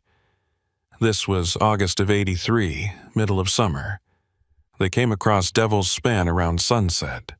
Witnesses said they saw the car cross the bridge, saw it reach the other side. But when deputies went looking for them the next day, the car was gone. Just vanished. I frowned. Vanished? How does a car just vanish? Tolliver shook his head. That's what we asked ourselves. We searched for 3 weeks. Divers went down into the gorge, checked every inch of the river. Search dogs covered the woods on both sides. We found nothing. No car, no bodies, no tire tracks leading off the road. It was like they drove across that bridge and straight into thin air. A chill ran down my spine. You think the bridge had something to do with it? He glanced at me, his expression grim. I think that bridge has had something to do with a lot of things over the years. The Mackeys weren't the first, and they weren't the last. There's been at least a dozen incidents on that span since it was built in 1952. Some are explainable. Rock slides, mechanical failures, driver error, but some aren't. We rounded a curve, and the bridge came into view. My truck was still there, sitting at an angle across both lanes exactly as I'd left it. The sight of it made my stomach tighten. Something about seeing it from a distance, isolated on that narrow span of steel and grating, made it look smaller, more vulnerable. Tolliver slowed as we approached, pulling to a stop about 50 feet from the bridge entrance. He killed the engine and sat there for a moment, staring at my truck. You said the tie rod just snapped? I nodded. Yeah. No warning. Just a snap, and then the steering went dead. He grunted. That's consistent with other incidents, mechanical failures that shouldn't happen. Brakes that were fine suddenly give out. Engines that seize for no reason. It's like the bridge finds the weak point and exploits it. I looked at him. You really believe the bridge is doing this? That it's some kind of malevolent force? Tolliver turned to face me.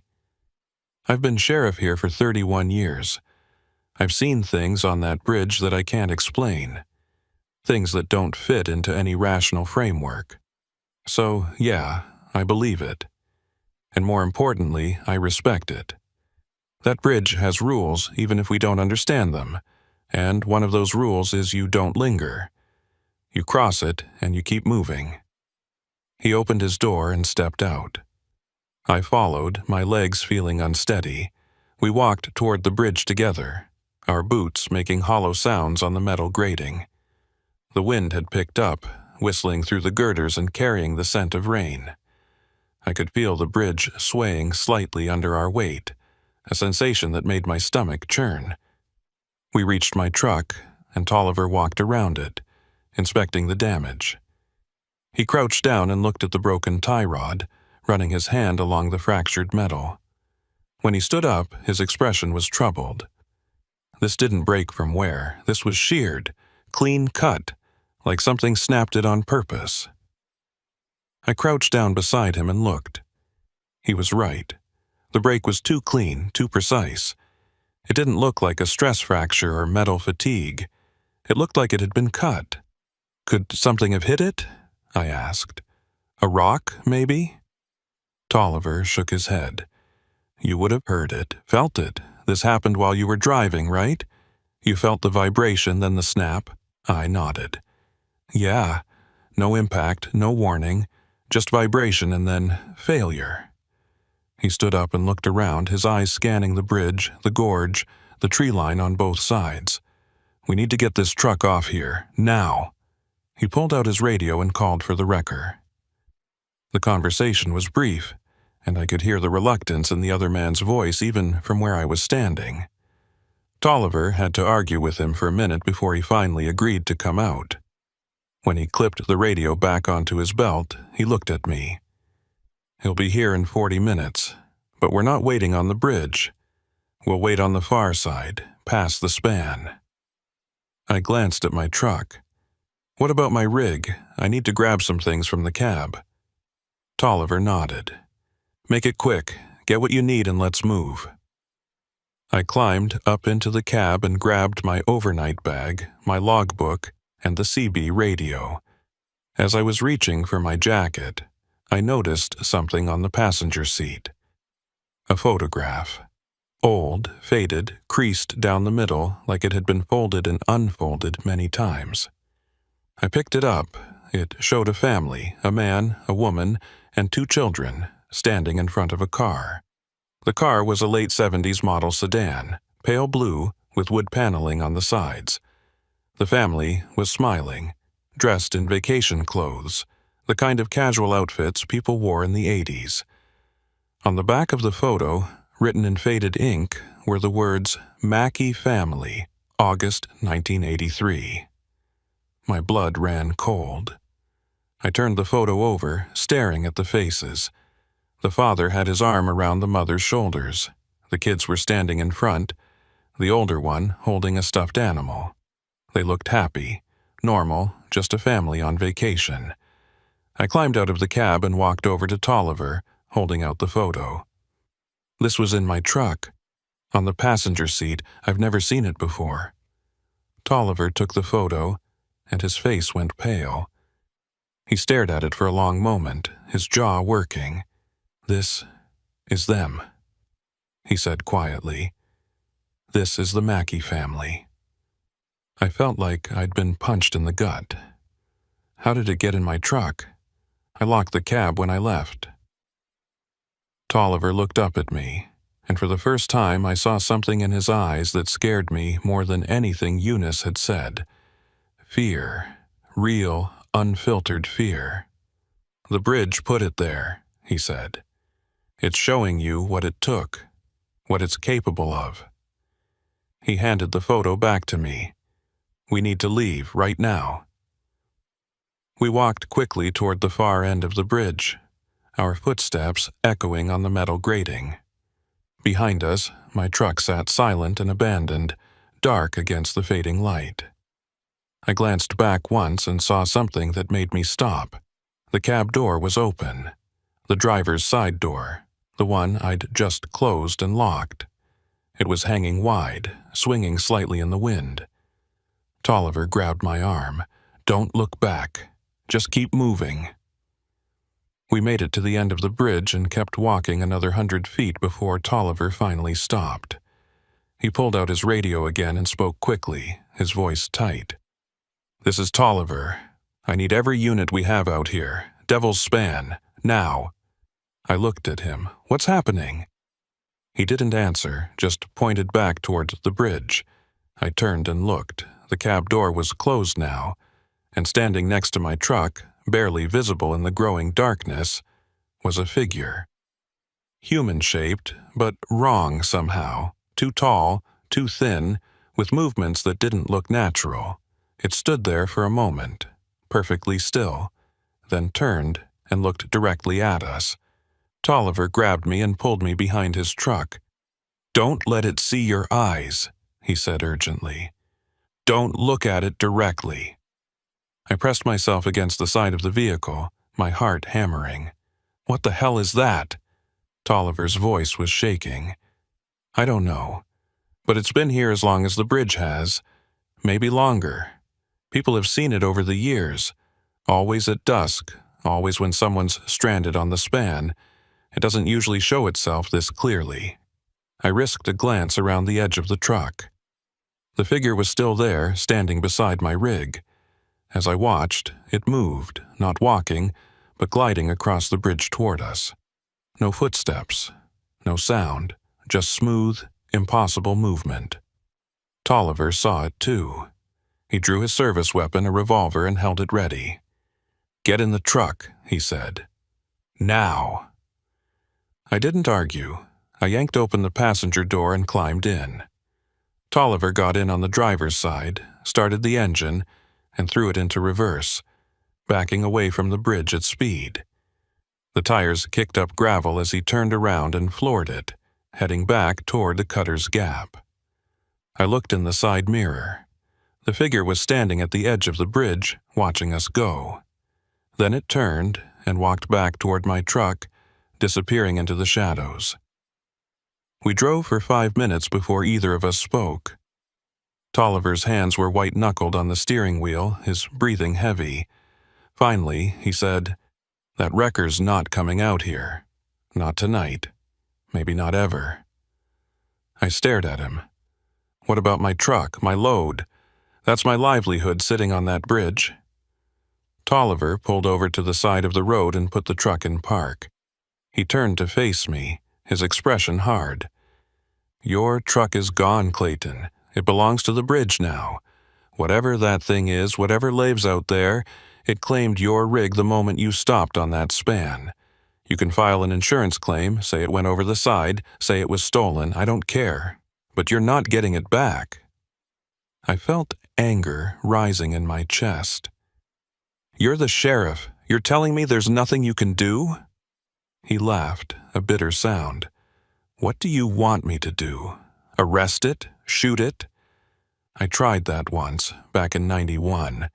Emptied my gun into it from 20 feet away. Every shot went right through, like it wasn't even there. The thing just looked at me and kept coming.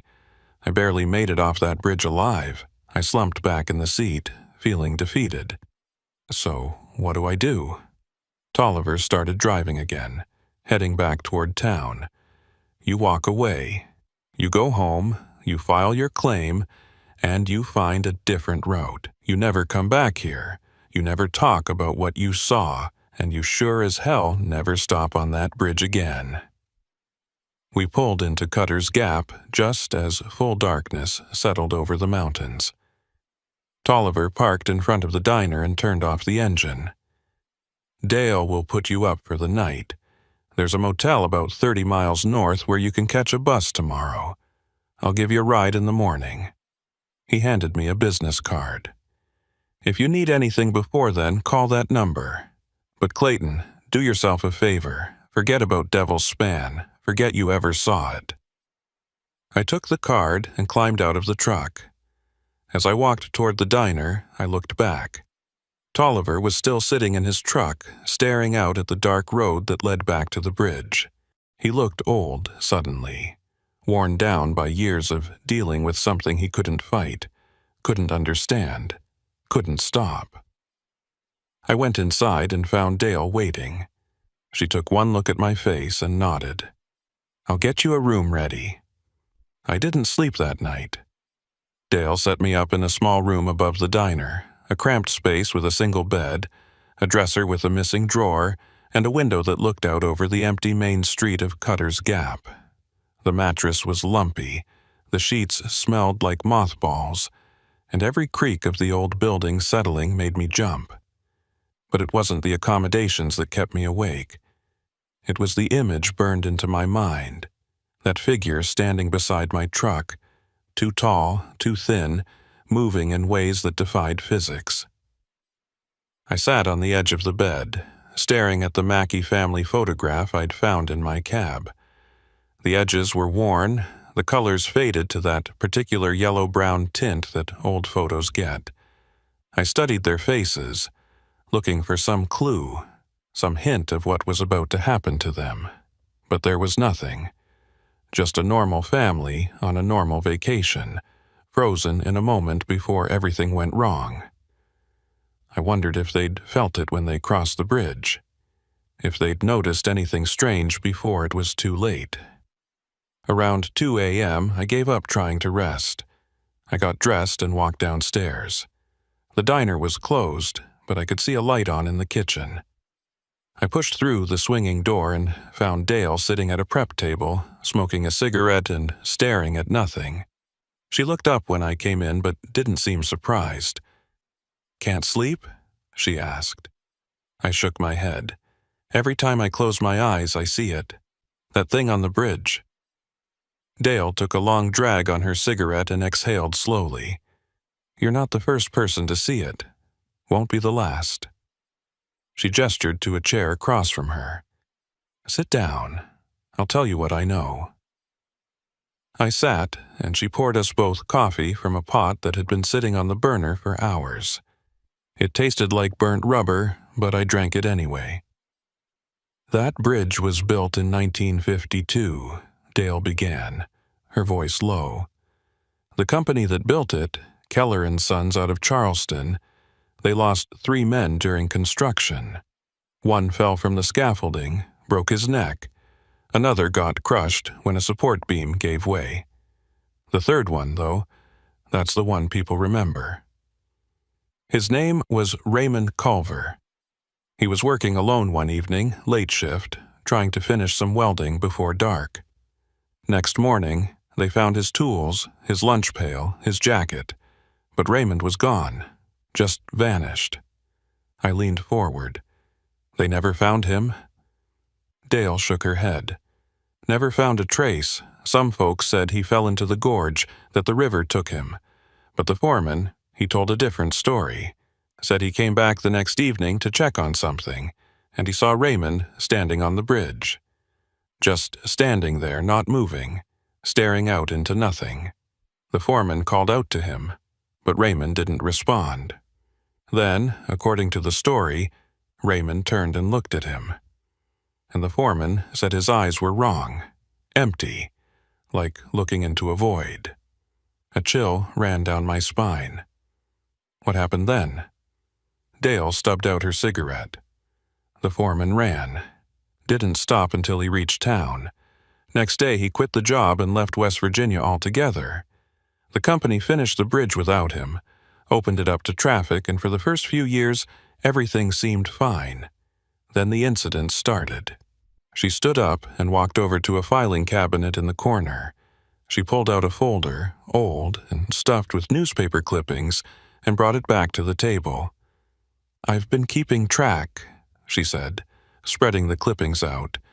"Every incident, every disappearance, every strange report. It's been 70 years, and there's a pattern." I picked up one of the clippings. The headline read, "Local woman missing after bridge crossing, October 1959. Another one, family of 4 vanishes near Devil's Span, July 1967. A third, trucker reports ghost on bridge, December 1978. There were dozens of them spanning decades. "How many people?" I asked quietly. Dale sat back down. 23 confirmed disappearances, maybe twice that many unexplained incidents where people saw something, felt something, but made it across alive. The thing is, Clayton, nobody knows what it is. Some people think it's Raymond Culver, that he died during construction and his spirit is trapped there. Others think the bridge was built on cursed ground, that there was something in that gorge long before humans ever showed up. And some people, like Vern Tolliver, they think it's something else entirely. Something that feeds on the fear and desperation of people who get stuck there. I thought about my truck, sitting in the middle of that bridge, and the figure I'd seen gliding across the metal grating. Sheriff Tolliver said the bridge has rules. What did he mean? Dale folded her hands on the table. The rules aren't written down anywhere. They're things people have figured out over the years through trial and error. Rule 1. Never stop on the bridge. If you have to cross it, you do it as fast as you can. Rule 2. If your vehicle breaks down on the span, abandon it immediately. Don't try to fix it. Don't try to push it off. Just walk away. Rule 3. Never look directly at it if you see it. Keep your eyes down, keep moving, and don't acknowledge its presence. I laughed bitterly. I broke all 3 of those rules. Dale nodded. Yeah, you did. But you're still here, which means something. Most people who see it up close don't make it off the bridge. The fact that you did, that might mean it's not done with you yet. The words hit me like a punch. What do you mean, not done with me? She reached across the table and tapped the photograph of the Mackey family. It gave you this. It put it in your truck. That's not random, Clayton. It's communicating, showing you what it's capable of, maybe warning you, maybe taunting you. I don't know. But it wants you to know it's there and it wants you to remember. I stood up, suddenly unable to sit still. I paced the small kitchen, my mind racing. So, what am I supposed to do? Just walk away? Pretend this never happened? Dale shrugged. That's what most people do. That's what Vern will tell you to do. Cut your losses, file an insurance claim, move on with your life. The alternative is worse. I stopped pacing. What's the alternative? She met my eyes, her expression grave. The alternative is you go back. You try to get your truck off that bridge, and you don't come back. I stared at her, the weight of her words settling over me. My truck represented 12 years of work, thousands of miles, every dollar I'd saved to buy it. It was more than just a vehicle. It was my livelihood, my identity, my future. The idea of just abandoning it, of letting some inexplicable force claim it, made my blood boil. But the rational part of my brain, the part that had kept me alive through blizzards and brake failures and 18-hour drives, that part was screaming at me to listen to Dale, to listen to Tolliver, to get the hell out of West Virginia and never look back. I sat back down. Has anyone ever gotten a vehicle off that bridge, after it's been claimed? Dale was quiet for a moment, then nodded slowly. Once, back in 1973. A logging truck broke down on the span, engine seized up. The driver, his name was Emmett Finch, he refused to leave it. Said he'd spent 20 years paying off that truck, and he'd be damned if he was going to let some ghost story scare him off. He stayed out there for 3 days, trying to fix the engine, sleeping in the cab. On the 4th day, a tow truck managed to pull it off. I leaned forward. So, it's possible. Dale's expression darkened. Emmett got his truck back. But he wasn't the same after. He stopped talking to people, stopped working. 6 months later, his wife found him in his garage, sitting in the cab of that truck with the engine running. Carbon monoxide poisoning. The coroner ruled it a suicide, but his wife said he'd been having nightmares ever since the bridge. Said he kept seeing something in his mirrors, something following him. The story hung in the air between us. I wanted to ask more questions, but I wasn't sure I wanted to hear the answers. Finally, I said, I need to think about this. Dale nodded. Get some rest if you can. Vern's going to come by around dawn to take you north. If you're smart, you'll get on that bus and forget this place exists. I went back upstairs, but I didn't sleep. I sat by the window, watching the empty street, thinking about my truck, about my career, about the figure on the bridge. By the time the sun started to rise, painting the mountains in shades of orange and gold, I'd made my decision. I wasn't leaving without my truck. I knew it was stupid, knew it was dangerous, but I couldn't just walk away, not without trying. Sheriff Tolliver arrived at 6 a.m., just as Dale had said. I was waiting outside when he pulled up. He took one look at my face and sighed. You're not getting on that bus, are you? I shook my head. I need to try to get my truck off that bridge. Tolliver rubbed his face with both hands. Clayton, I told you last night. That truck's gone. There's no getting it back. I stepped closer. Dale told me about Emmett Finch. He got his truck off. Tolliver's jaw tightened. Emmett Finch killed himself 6 months later. That what you want? I crossed my arms. I want my truck. I want my livelihood back. If there's even a chance I can get it off that bridge, I have to try. You understand that, right? You're a working man. You know what it means to lose everything.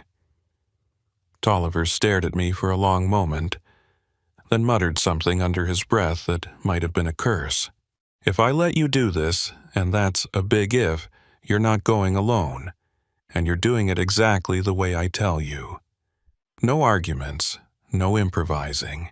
You follow my instructions to the letter, or the deal's off. Understood? I nodded. Understood. He walked back to his truck and pulled out a duffel bag from behind the seat.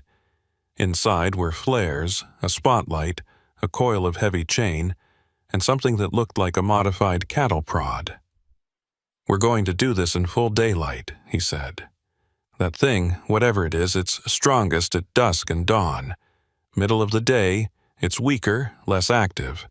We'll have maybe a 2-hour window. We drove back to Devil's Span, taking the same route we'd fled down the night before. In the morning light, the bridge looked different, less ominous, more decrepit.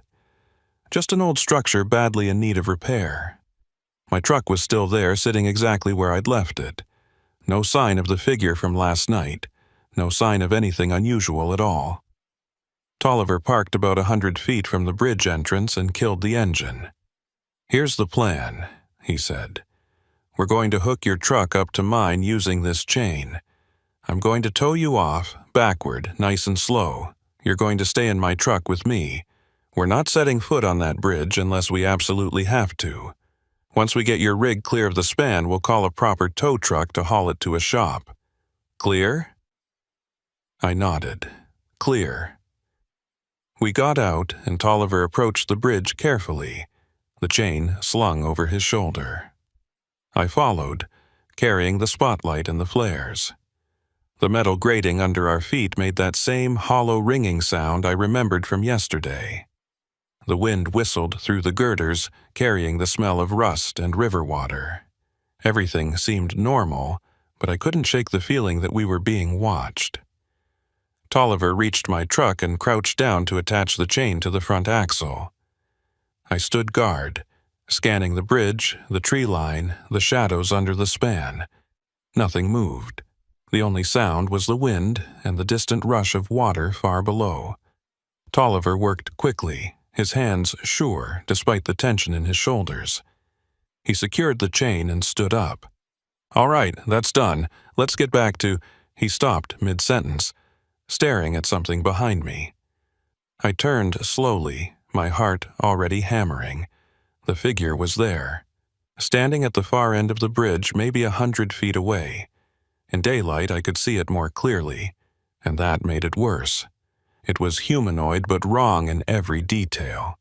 Too tall, at least 7 feet. Too thin, like it was made of stretched shadows, its limbs bent at angles that shouldn't be possible, and when it moved, it didn't walk so much as flow, like water poured across the bridge. Tolliver grabbed my arm. "Don't look at it. Don't acknowledge it. We're going to walk backward, slowly, toward my truck. Keep your eyes on the ground."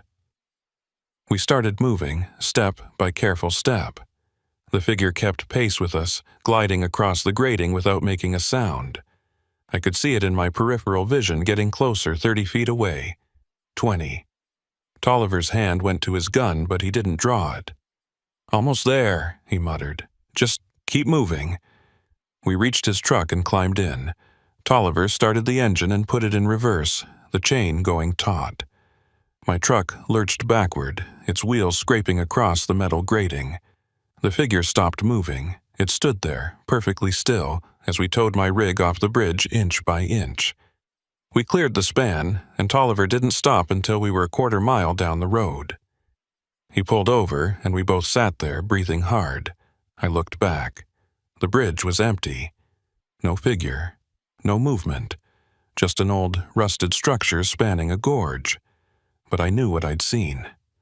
We both did. Tolliver radioed for a tow truck, giving our location. Then he turned to me, his face pale. "You got lucky, Clayton. That thing let us take your truck. I don't know why, but it did. Don't ever come back here. Don't ever test your luck like this again."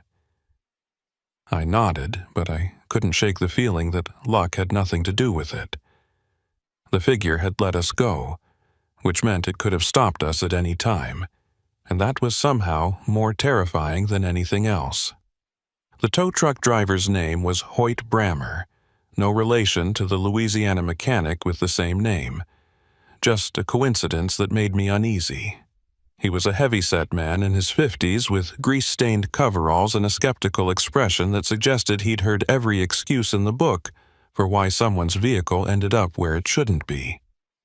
He hooked up my rig without comment and hauled it to his shop in Richwood, a converted barn on the edge of town with a hand-painted sign that said, "Brammer's Garage, we fix anything." Sheriff Tolliver followed us in his truck, staying close the entire drive. When we arrived at the garage, he pulled me aside while Brammer was positioning my rig in one of the bays. "I'm going to level with you," Tolliver said quietly. "I've seen what happens to people who cross that bridge and come back.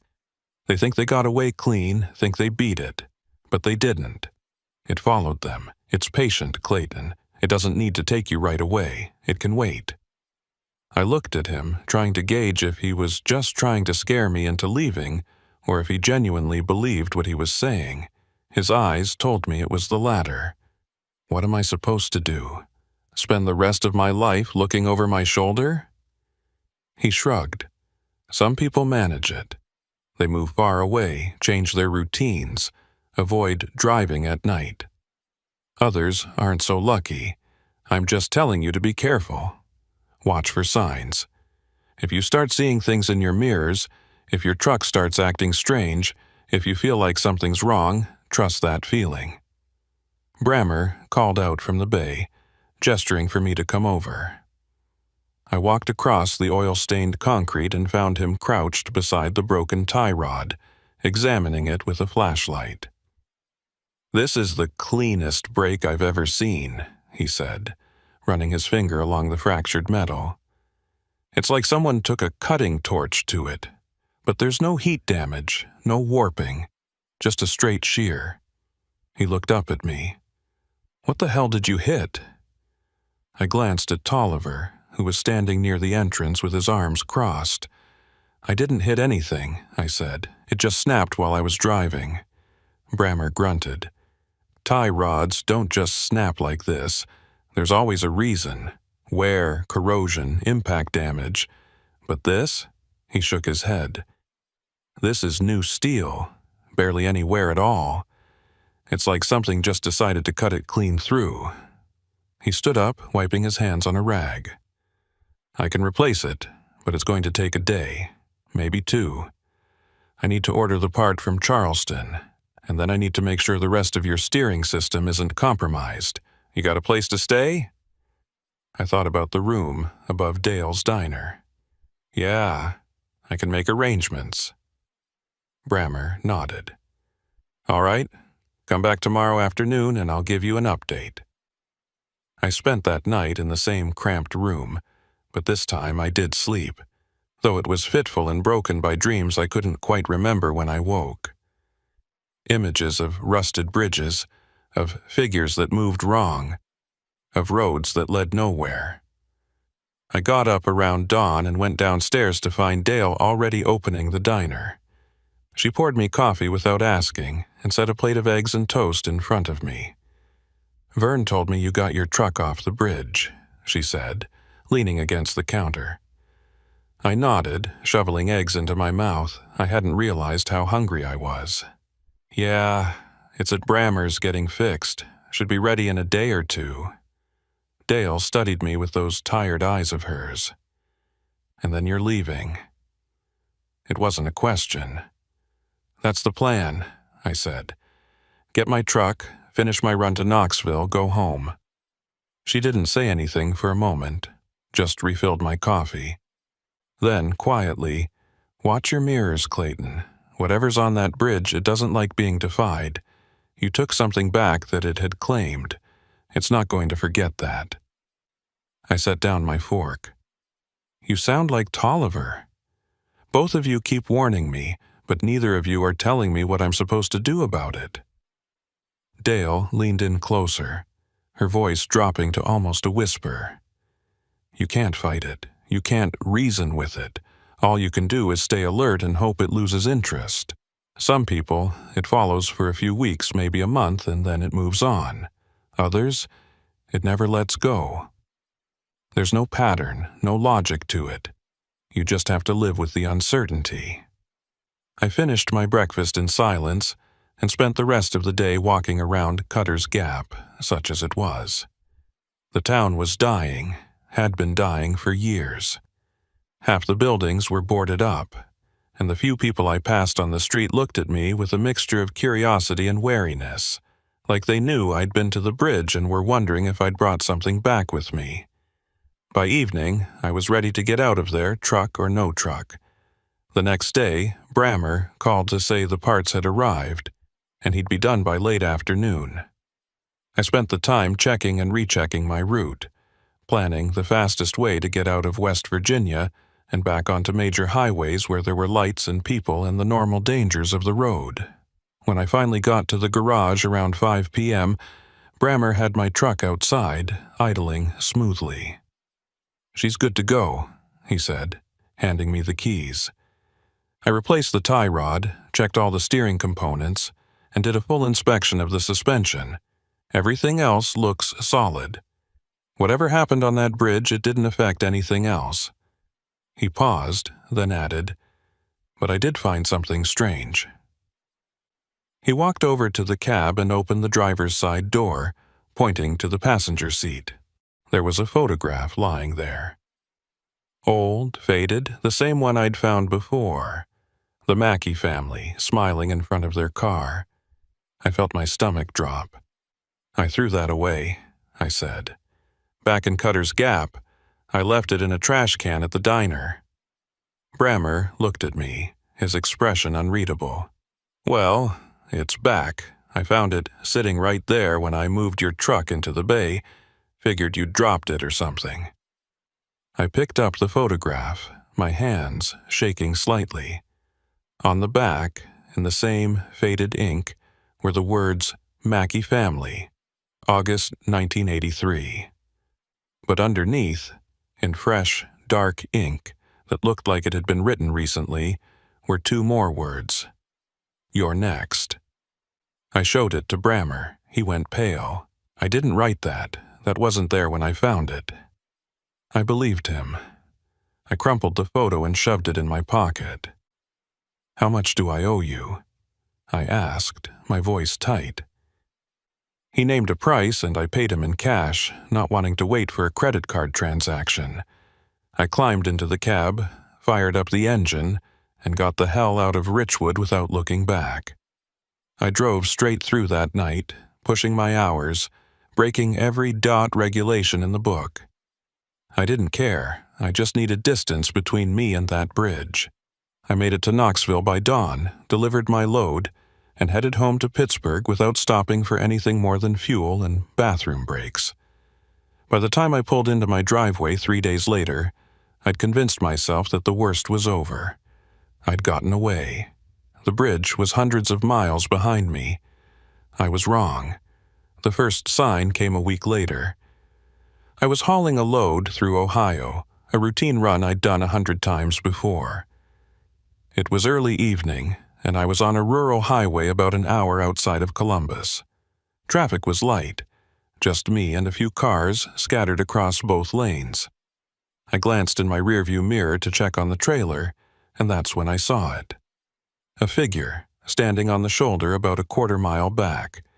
Too tall, too thin, exactly like the thing from Devil's Span. I hit the brakes, not hard enough to jackknife, but enough to slow down significantly. The cars behind me honked and swerved around, drivers giving me angry looks as they passed. I checked the mirror again. The shoulder was empty. Nothing there. Just trees and grass and the fading light of sunset. I sat there for a moment, my heart pounding, then eased back onto the gas and kept driving. It was just my imagination, I told myself. Stress, lack of sleep, the mind playing tricks. But it happened again 2 days later. Different highway, different state, same figure in the mirror. This time I pulled over immediately, grabbed my flashlight and walked back along the shoulder searching for any sign of what I'd seen. There was nothing. No footprints. No disturbance in the grass. No evidence that anyone or anything had been there. I got back in my truck and kept driving, but the unease had settled into my gut like a stone. The incidents escalated. I started seeing the figure more frequently, sometimes in my mirrors, sometimes standing by the side of the road as I passed. It never approached, never moved toward me, just watched, waiting. I stopped sleeping well. Every noise outside my truck woke me. Every shadow looked wrong. I started avoiding night runs, taking only daytime routes, but it didn't matter. The figure appeared in daylight too, always at a distance, always watching. 3 weeks after leaving West Virginia, I was parked at a rest stop in Pennsylvania, trying to catch a few hours of sleep before my next delivery. It was around 2 a.m., and the rest stop was nearly empty. Just a handful of trucks scattered across the lot. I was lying in my sleeper berth, eyes closed but not really sleeping, when I heard it. A sound from outside, metal scraping against metal, slow and deliberate. I sat up, my pulse quickening. The sound came again, closer this time. It was coming from the side of my trailer. I grabbed my flashlight and climbed out of the cab, my bare feet hitting cold pavement. The parking lot was dark except for a few distant streetlights, their yellow glow barely reaching my truck. I walked along the length of the trailer, shining my light across the aluminum panels. There were marks. Deep scratches running horizontally across the side, about 7 feet up, too high for someone standing on the ground to make. They were fresh, the metal underneath bright and unmarred. I ran my hand along one of the grooves. It was deep, maybe a 1/4 inch, carved with something incredibly sharp. The scratches formed a pattern, almost like letters, but not quite. More like something trying to approximate human writing without understanding it. I backed away from the trailer, my flashlight beam sweeping across the parking lot. That's when I saw it. Standing between 2 trailers about 50 feet away, perfectly still, was the figure. In the dim light of the rest stop, I could see more detail than I ever had before. Its face, if you could call it that, was smooth and featureless except for 2 dark indentations where eyes should be. Its arms hung at wrong angles, bent backward at the elbows. It didn't breathe, didn't blink, didn't move. It just stood there, staring at me with those empty sockets. I ran. I don't remember making the decision, don't remember my legs starting to move. I just found myself sprinting back to my cab, fumbling with the door handle, throwing myself inside and slamming the locks. I started the engine and floored it, tires screeching as I tore out of the rest stop without even checking my mirrors. I drove for 2 hours straight before I felt safe enough to pull over. When I finally stopped at a truck stop with bright lights and other drivers around, I got out and checked the trailer again. The scratches were still there, but now I could see what they spelled: Devil's Span. The words were rough, jagged, but unmistakable, and underneath them in smaller letters, mine. I called Sheriff Tolliver. It was 4 a.m., but he picked up on the 3rd ring. His voice was groggy, but became alert when he recognized my voice. "Clayton? What's wrong?" I told him everything. The figure in my mirrors, the scratches on the trailer, the message. He was quiet for a long time after I finished. Then he said, "It's marked you. That's what the scratches mean. You're not getting away from this, Clayton. Not by running. Not by changing routes, it's claimed you." My voice cracked. "What do I do?" Tolliver sighed, a heavy, defeated sound. "I don't know. I've never known anyone who got marked and survived long term. Most people, they disappear within a few months, just vanish one day while they're on the road. We find their trucks abandoned, sometimes on bridges, sometimes on random stretches of highway, but the drivers are gone." I felt my world collapsing. There has to be something, some way to stop it. Tolliver was quiet again, then said, "There might be one way. It's not guaranteed, and it's dangerous, but it's the only thing I've heard of that's worked.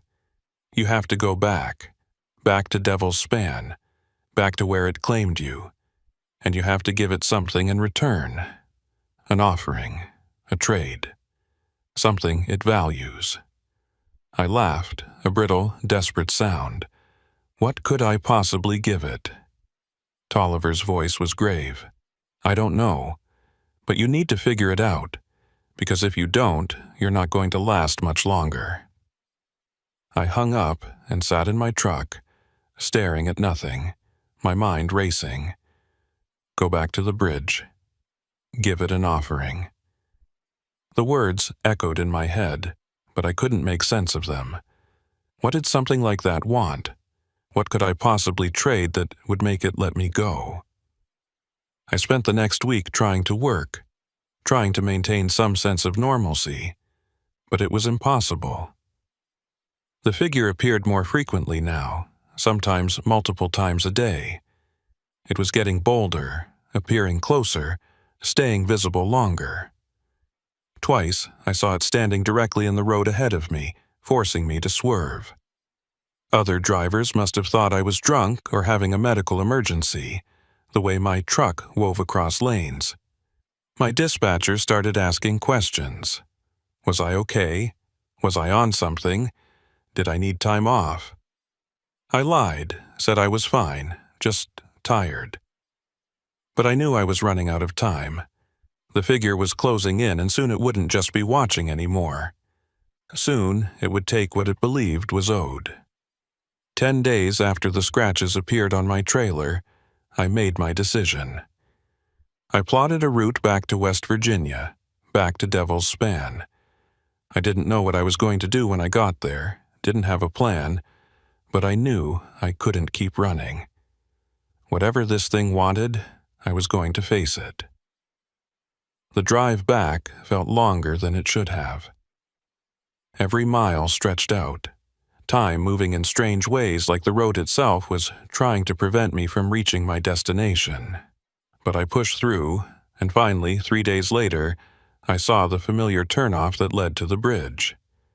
The sun was setting as I approached, the sky turning that deep purple gray that comes right before full dark. Devil's Span looked exactly as I remembered it. Old, rusted, dangerous. I pulled my truck to a stop about 50 feet from the entrance and killed the engine. The silence that followed was absolute. No wind, no birds, no sound of water from the gorge below. Just emptiness. I climbed out of the cab and walked to the edge of the bridge. The metal grating stretched out before me, disappearing into the growing darkness. I could feel it watching me, waiting to see what I would do. I pulled the crumpled photograph from my pocket, the one of the Mackey family with "You're next" written on the back, and held it up. "I'm here," I said, my voice sounding small and insignificant against the vast silence. "I came back like you wanted. What do you want from me?" Nothing happened. The bridge remained still, empty. Then, slowly, I felt the temperature drop. My breath came out in visible puffs, and frost began to form on the metal railing beside me. The figure appeared at the far end of the bridge, standing perfectly still. I walked forward, my legs shaking but my resolve steady. I reached the center of the span and stopped. The figure glided toward me, closing the distance until it was maybe 10 feet away. Up close, it was even more wrong than I'd thought. Not just tall and thin, but hollow somehow, like looking at a three-dimensional shadow. It raised one arm, the limb bending at impossible angles, and pointed at me. Then it spoke, not with words, not with sound, but directly into my mind. A voice like grinding metal and rushing water, ancient and patient and utterly inhuman. "You took what was mine." I swallowed hard. "I took my truck, my livelihood. I needed it." The voice came again, colder this time. "Everything on this bridge belongs to me.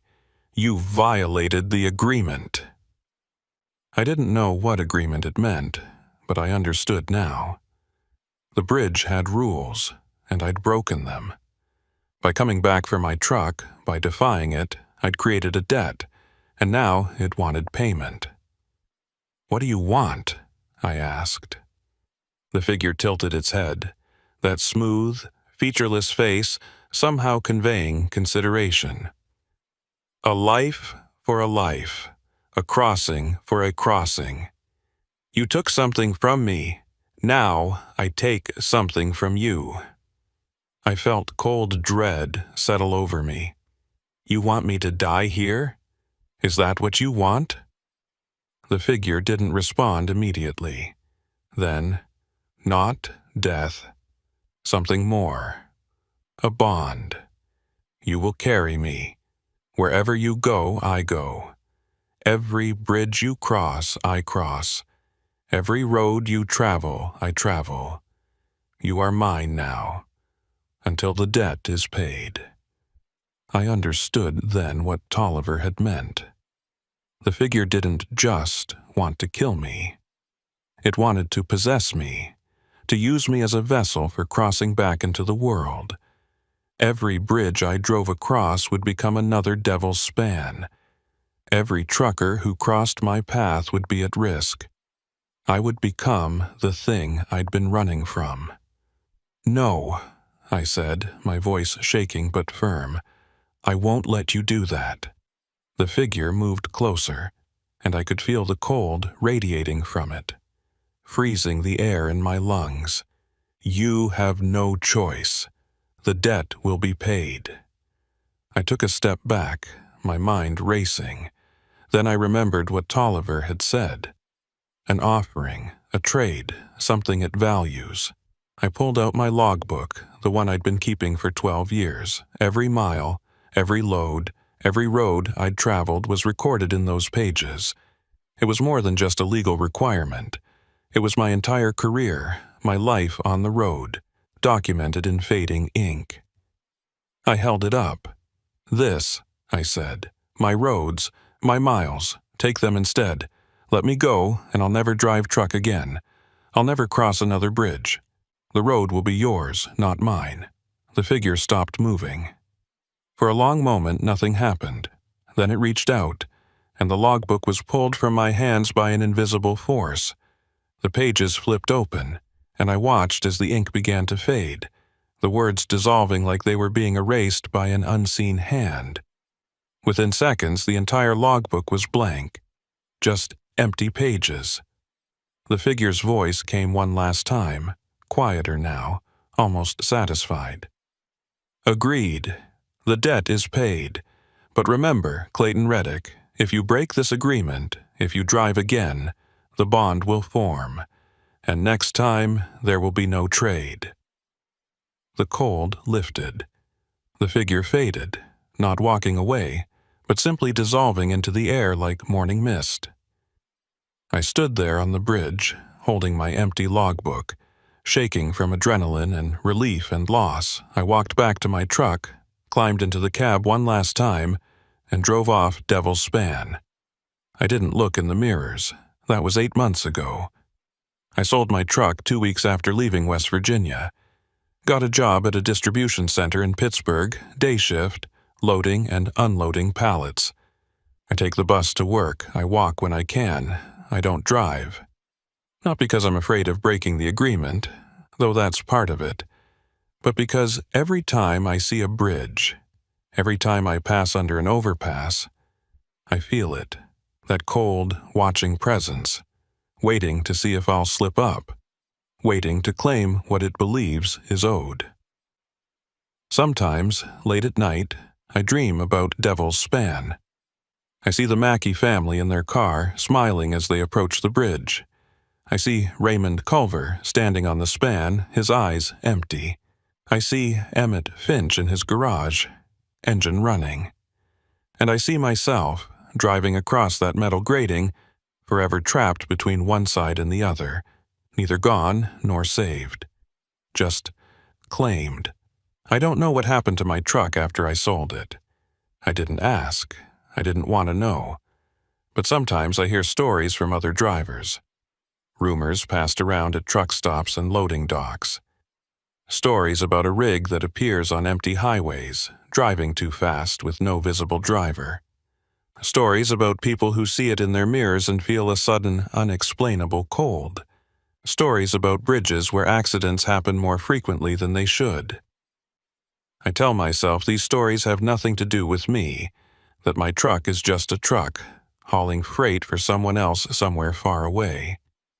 But deep down, I know the truth. Devil's Span doesn't just claim lives, it claims souls, and some debts can never be fully paid.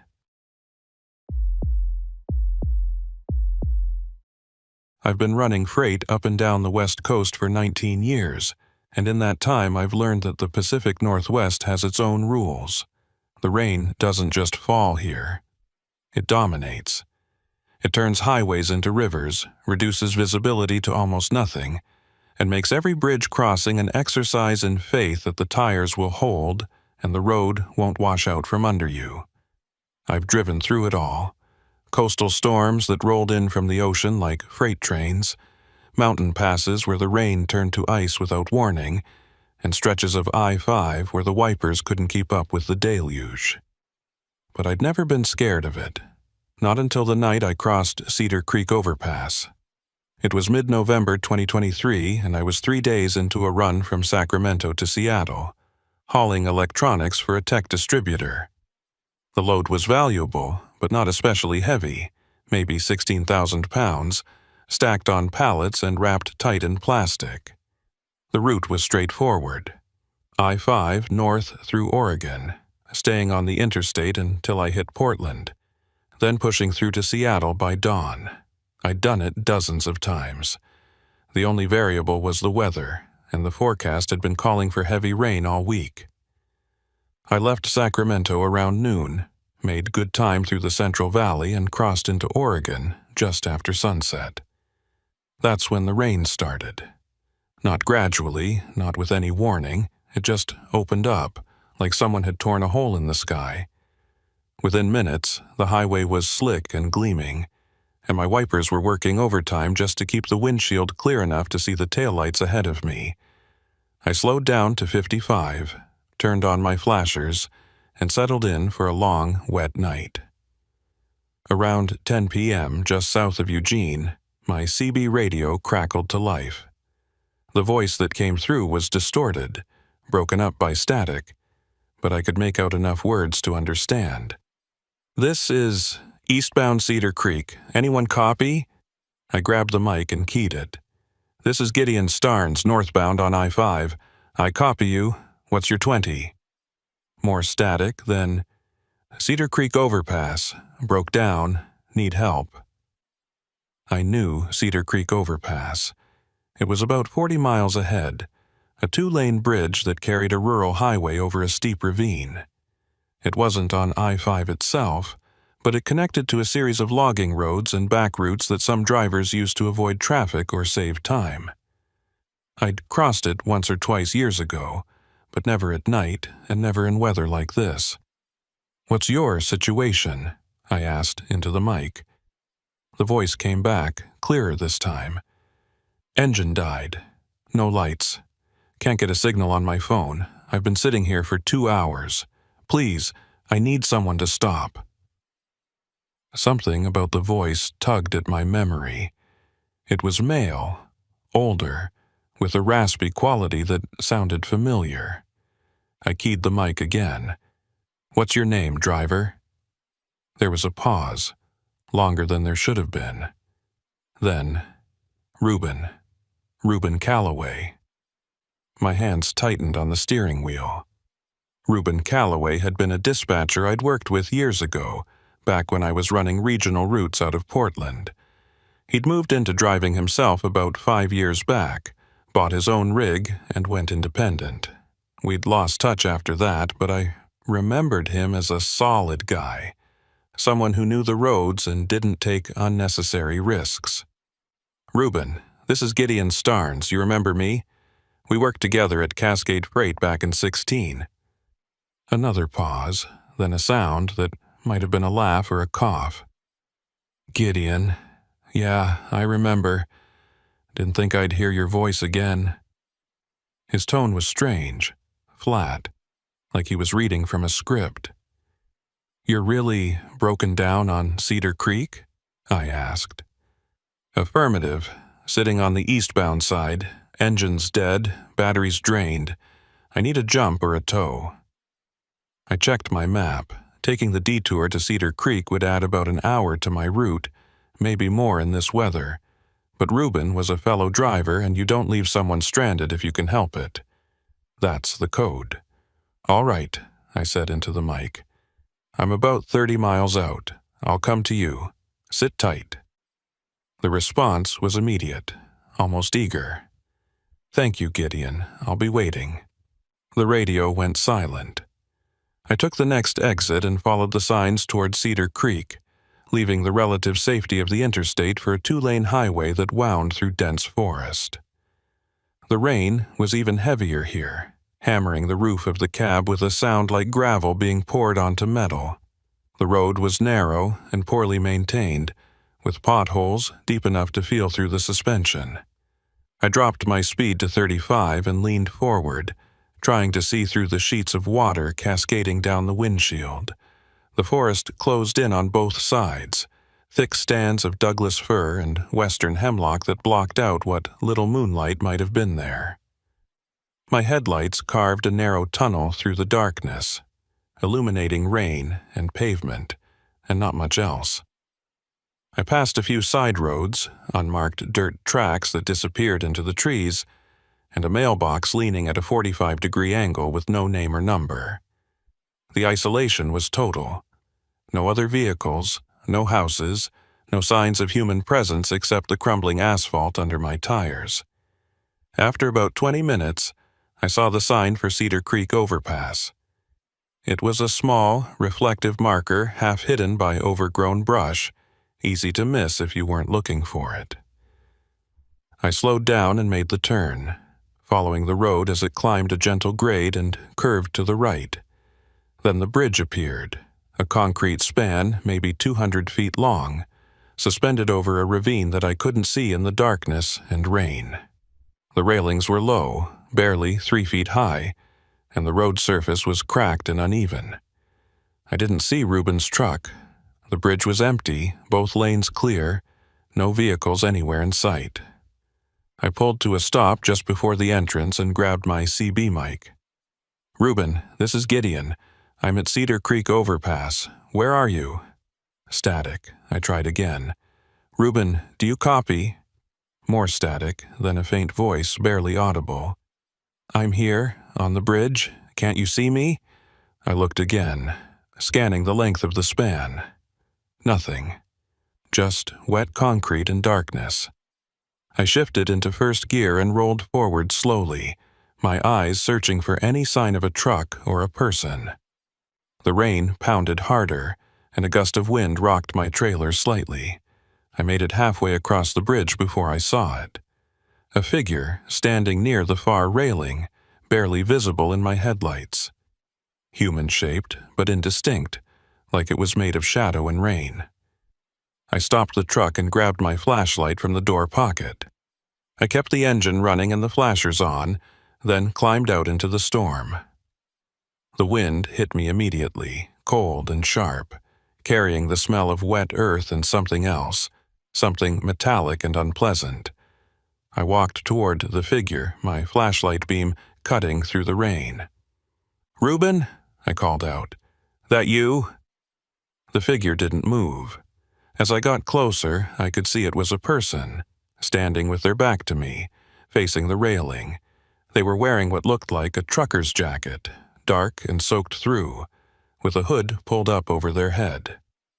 Reuben, I said again, louder this time. The figure turned slowly, and I got my first clear look at their face. It wasn't Reuben. It was a woman, maybe 40 years old, with dark hair plastered to her skull and eyes that were too wide, too bright. She stared at me without speaking, her mouth slightly open. I took a step back, my heart rate jumping. I'm sorry, I thought you were someone else. Are you all right? Do you need help? She didn't respond, just kept staring. Then slowly she raised one hand and pointed behind me. I turned, following her gesture. There, at the entrance to the bridge, was another figure. This one was male, standing in the same position I'd just been, staring at my truck. I raised my flashlight trying to see his face, but he was too far away. What's going on? I asked, turning back to the woman. But she was gone. just vanished, like she'd never been there. I spun around, shining my light across the bridge, the railings, the pavement. Nothing. No woman, no footprints, no sign that anyone had been standing there. My pulse was hammering now, adrenaline flooding my system. I walked quickly back toward my truck, keeping my flashlight trained on the figure at the entrance. As I got closer, I could see him more clearly. He was wearing a flannel shirt and jeans, both soaked, and he was standing perfectly still despite the wind and rain. When I was about 20 feet away, he spoke. Gideon Starnes. His voice was wrong, too deep, too resonant, like it was coming from somewhere else and just using his mouth as a speaker. I stopped walking. How do you know my name? The figure tilted his head. You came because Reuben called, but Reuben isn't here anymore. He hasn't been here for a long time. I felt a chill run through me that had nothing to do with the cold rain. Where is he? The figure took a step forward, and I saw his face clearly for the first time. It was Reuben, or it had been. The features were right, the shape of the jaw, the pie, the eyes. But something was off. The skin was too pale, too waxy, and the eyes didn't blink, didn't move, just stared with an intensity that made my skin crawl. Reuben's gone, the figure said. He crossed this bridge 6 months ago. Engine trouble, just like he told you. He called for help on the CB. Someone came, but they didn't help him. They took him, just like we're going to take you. I backed toward my truck, my hand fumbling for the door handle. Stay away from me. The figure smiled, and it was the most wrong thing I'd ever seen. You can't leave, Gideon. The bridge won't let you. Once you stop here, once you respond to the call, you belong to Cedar Creek. I yanked open the door and threw myself into the cab, slamming the locks. I put the truck in reverse and hit the gas, but nothing happened. The engine was running, I could hear it, feel the vibration through the steering wheel, but the truck didn't move. I tried again, revving higher, and still nothing. I looked down at the gauges, everything showed normal. Fuel, oil pressure, temperature. But I wasn't moving. I looked up and saw the figure, Reuben, or whatever was wearing his face, standing right outside my window. He raised his hand and pressed it against the glass, and where his palm touched, frost spread out in crystalline patterns. You're staying with us now, he said, his voice muffled but clear. You're part of the bridge, just like Reuben, just like all the others. I grabbed my phone and tried to dial 911, but there was no signal, not even emergency service. Just a blank screen that flickered once and went dark. I threw the phone onto the passenger seat and tried the CB radio. Static. I keyed the mic. This is Gideon Starnes. I'm on Cedar Creek Overpass and I need help. If anyone can hear me, please respond. Nothing but white noise. Then, through the static, I heard a voice. Not Reuben's voice, but a woman's. Calm, professional, with a slight southern accent. Gideon, this is Hazel Kittrell. I'm monitoring this frequency. I can hear you. Stay in your truck and don't open the doors. I'm coming to get you. I keyed the mic, my hands shaking. Who are you? How do you know about this place? The woman's voice came back, steady and reassuring. I know about Cedar Creek because I've been tracking it for 3 years. I know what happened to Reuben Calloway. I know what that bridge does to people. And I know how to get you out. But you need to trust me and do exactly what I say. Can you do that? I looked out the window. More figures were appearing on the bridge now, materializing out of the rain and darkness. Men, women, some in trucker gear, some in regular clothes, all of them standing still, all of them staring at my truck. Yes, I said into the mic, I can do that, just please hurry. Hazel's voice came through, calm but urgent. I'm 20 minutes out. Keep your doors locked, don't make eye contact with them, and whatever you do, don't leave the truck. They can't get inside unless you let them. Do you understand?" I nodded, even though she couldn't see me. "I understand." The radio went silent, and I sat there in the cab, surrounded by figures in the rain, waiting for a rescue I wasn't sure would come. 20 minutes felt like 20 hours. I sat in the cab with the engine idling, watching the figures outside multiply. They appeared from nowhere, stepping out of the rain and darkness like they'd been waiting just beyond the edge of visibility. Some stood close to the truck, their faces pressed against the windows, breath fogging the glass even though I knew they weren't breathing. Others lingered near the railings, motionless sentinels marking the boundaries of the bridge. I counted at least 15 of them, though it was hard to be sure in the shifting shadows and rain. The figure wearing Ruben's face stayed closest, standing directly in front of the hood where my headlights illuminated him. He hadn't moved since I'd locked myself in the cab, just stood there with that wrong smile on his face, watching. Waiting. I kept my eyes down, remembering Hazel's warning not to make eye contact, but it was hard. Every instinct told me to watch them, to track their movements, to be ready if they tried something. My CB radio crackled. "Gideon, this is Hazel. I'm 5 minutes out. How are you holding up?" I grabbed the mic, relief flooding through me at the sound of her voice. "I'm still in the truck. There are more of them now, maybe 15, 20. They're just standing there." Hazel's voice remained calm. "That's what they do. They're waiting to see if you'll panic, if you'll run. As long as you stay in the cab, you're safe. The bridge can hold your truck, but it can't force you out, not unless you give it permission." I frowned at that. "What do you mean, give it permission?" There was a pause, and I could hear the sound of an engine in the background, Hazel's vehicle pushing hard through the rain. "The bridge works on invitation," she said. "It calls to people, makes them stop, makes them feel obligated to help. Once you stop and step out, you've accepted its terms. But you're still alive, Gideon, which means you haven't fully crossed over yet. When I get there, we're going to break the connection and get you moving again." I wanted to ask how she planned to do that, but movement outside caught my attention. One of the figures, a woman in a waitress uniform from some diner I didn't recognize, was walking slowly around the trailer. She ran her hand along the aluminum panels as she moved, and where she touched, frost spread across the metal. I watched her circle the entire rig before returning to stand with the others. "Hazel, they're touching my trailer. There's ice forming where they touch."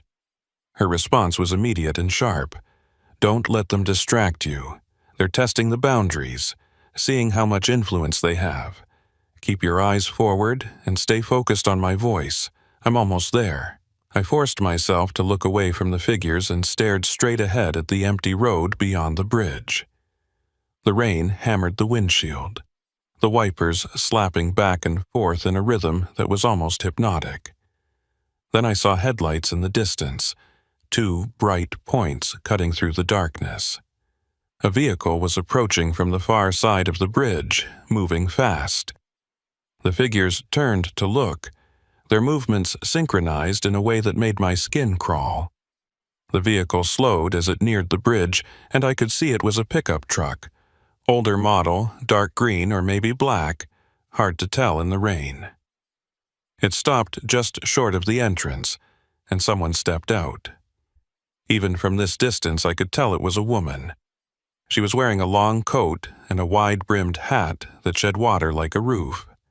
She walked toward the bridge with purpose, not hurried, but not hesitant either, like she'd done this before. The figures didn't move toward her. If anything, they seemed to shift back slightly, creating a path. She walked right through them, past Ruben's figure, and came up to my driver's side window. She knocked once, firmly. "Gideon Starnes? I'm Hazel Kittrell. Open the door." I hesitated for just a second, then unlocked it. She climbed in quickly, bringing a rush of cold, wet air with her. She pulled off her hat and shook it out, revealing a woman in her late 50s with steel-gray hair pulled back in a braid and sharp, intelligent eyes that took in everything at once. "You picked a hell of a night to answer a distress call," she said, settling into the passenger seat. Up close, I could see she was wearing practical clothes, heavy boots, cargo pants, and that coat looked like it had been through years of hard use. She set a large canvas bag on the floor between her feet and pulled out what looked like a modified road flare. "Who are you?" I asked. "How do you know about this place?" Hazel glanced at the figures outside, then back at me. "I'm someone who's made it my business to know about places like this. There are spots all over the country where the roads get strange, where something happens that shouldn't be possible. Most people write it off as accidents, bad weather, driver error, but some of us pay attention to the patterns." She pulled out a notebook from her bag, worn and filled with handwritten notes. "Cedar Creek Overpass has been active for at least a decade, maybe longer. I've documented 11 disappearances connected to this bridge. Truckers, mostly, but also a few civilians who took the wrong turn or stopped to help someone. Reuben Calloway was number 10. You would have been number 12. She flipped through the pages, stopping on one filled with dates and names. "The bridge uses CB radio to lure drivers. It replicates voices, creates distress calls that sound completely legitimate. By the time you realize something's wrong, you're already here." I stared at her. "That wasn't really Reuben on the radio?" Hazel shook her head. "Reuben Calloway disappeared 6 months ago.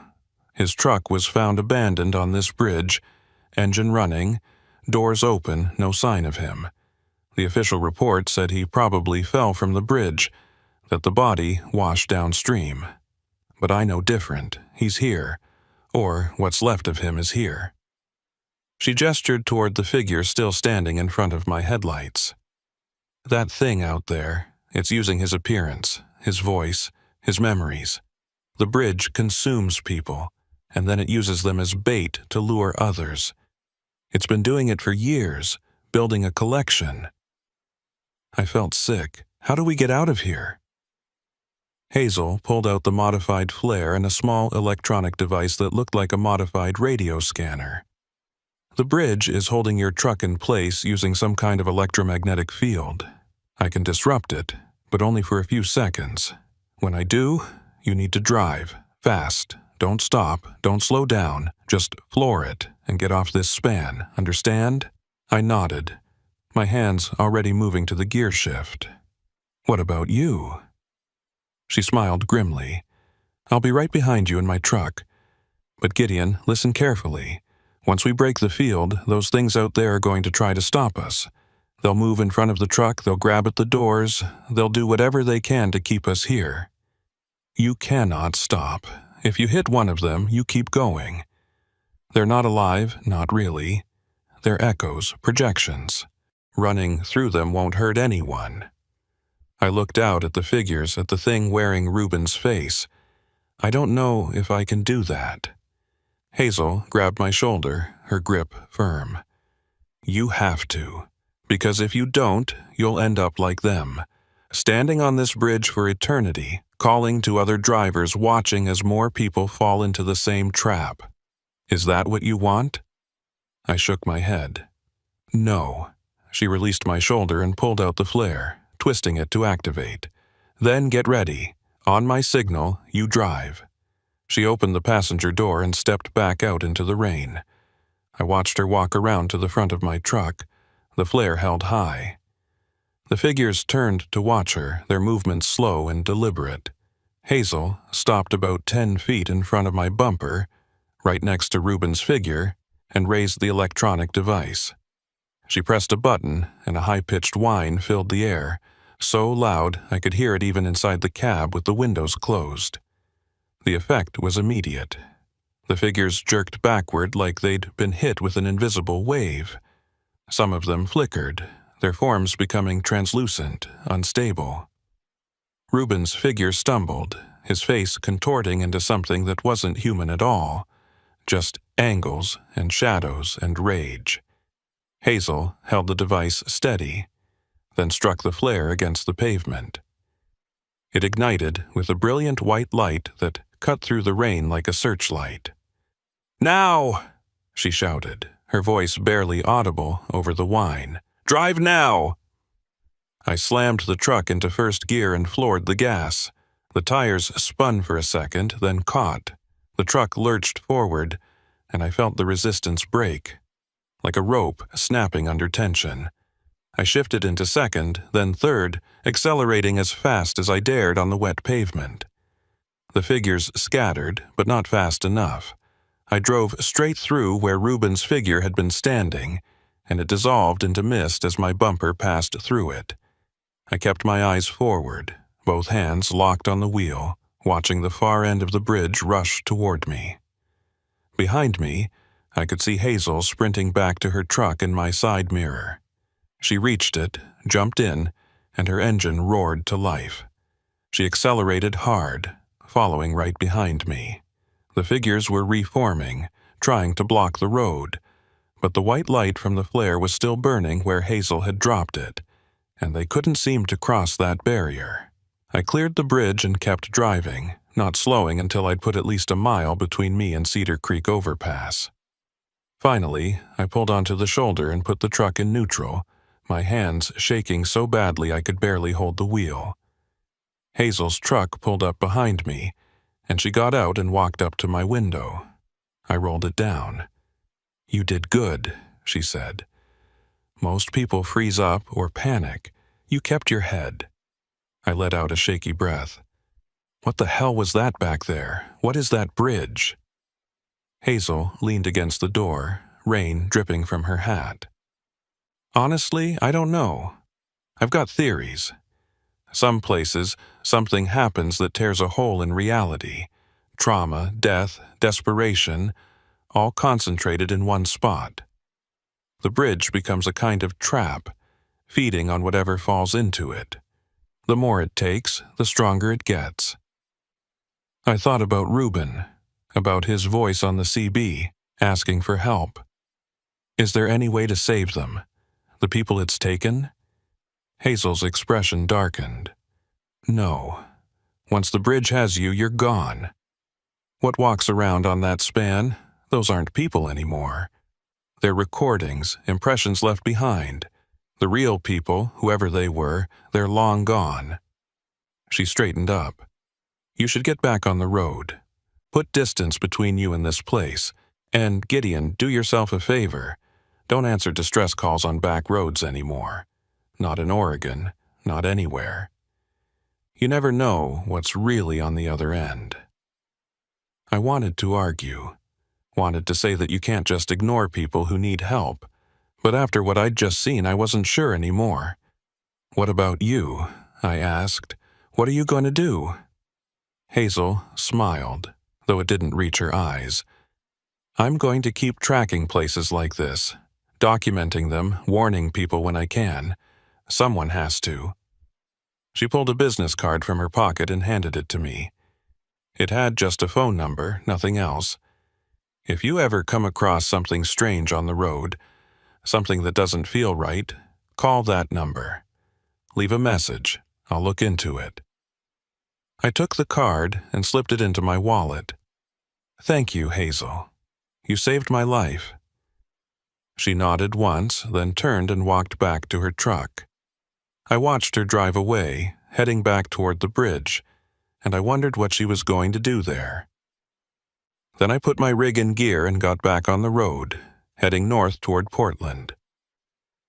I kept the CB radio on, but I didn't respond to any calls. I just listened, hearing the normal chatter of drivers passing information about traffic and weather, and I tried not to think about the voices that might be mixed in with the legitimate ones. I made it to Portland by dawn and delivered my load without incident, but I couldn't stop thinking about Cedar Creek Overpass, about Reuben Calloway, about all the other drivers who'd stopped on that bridge and never left.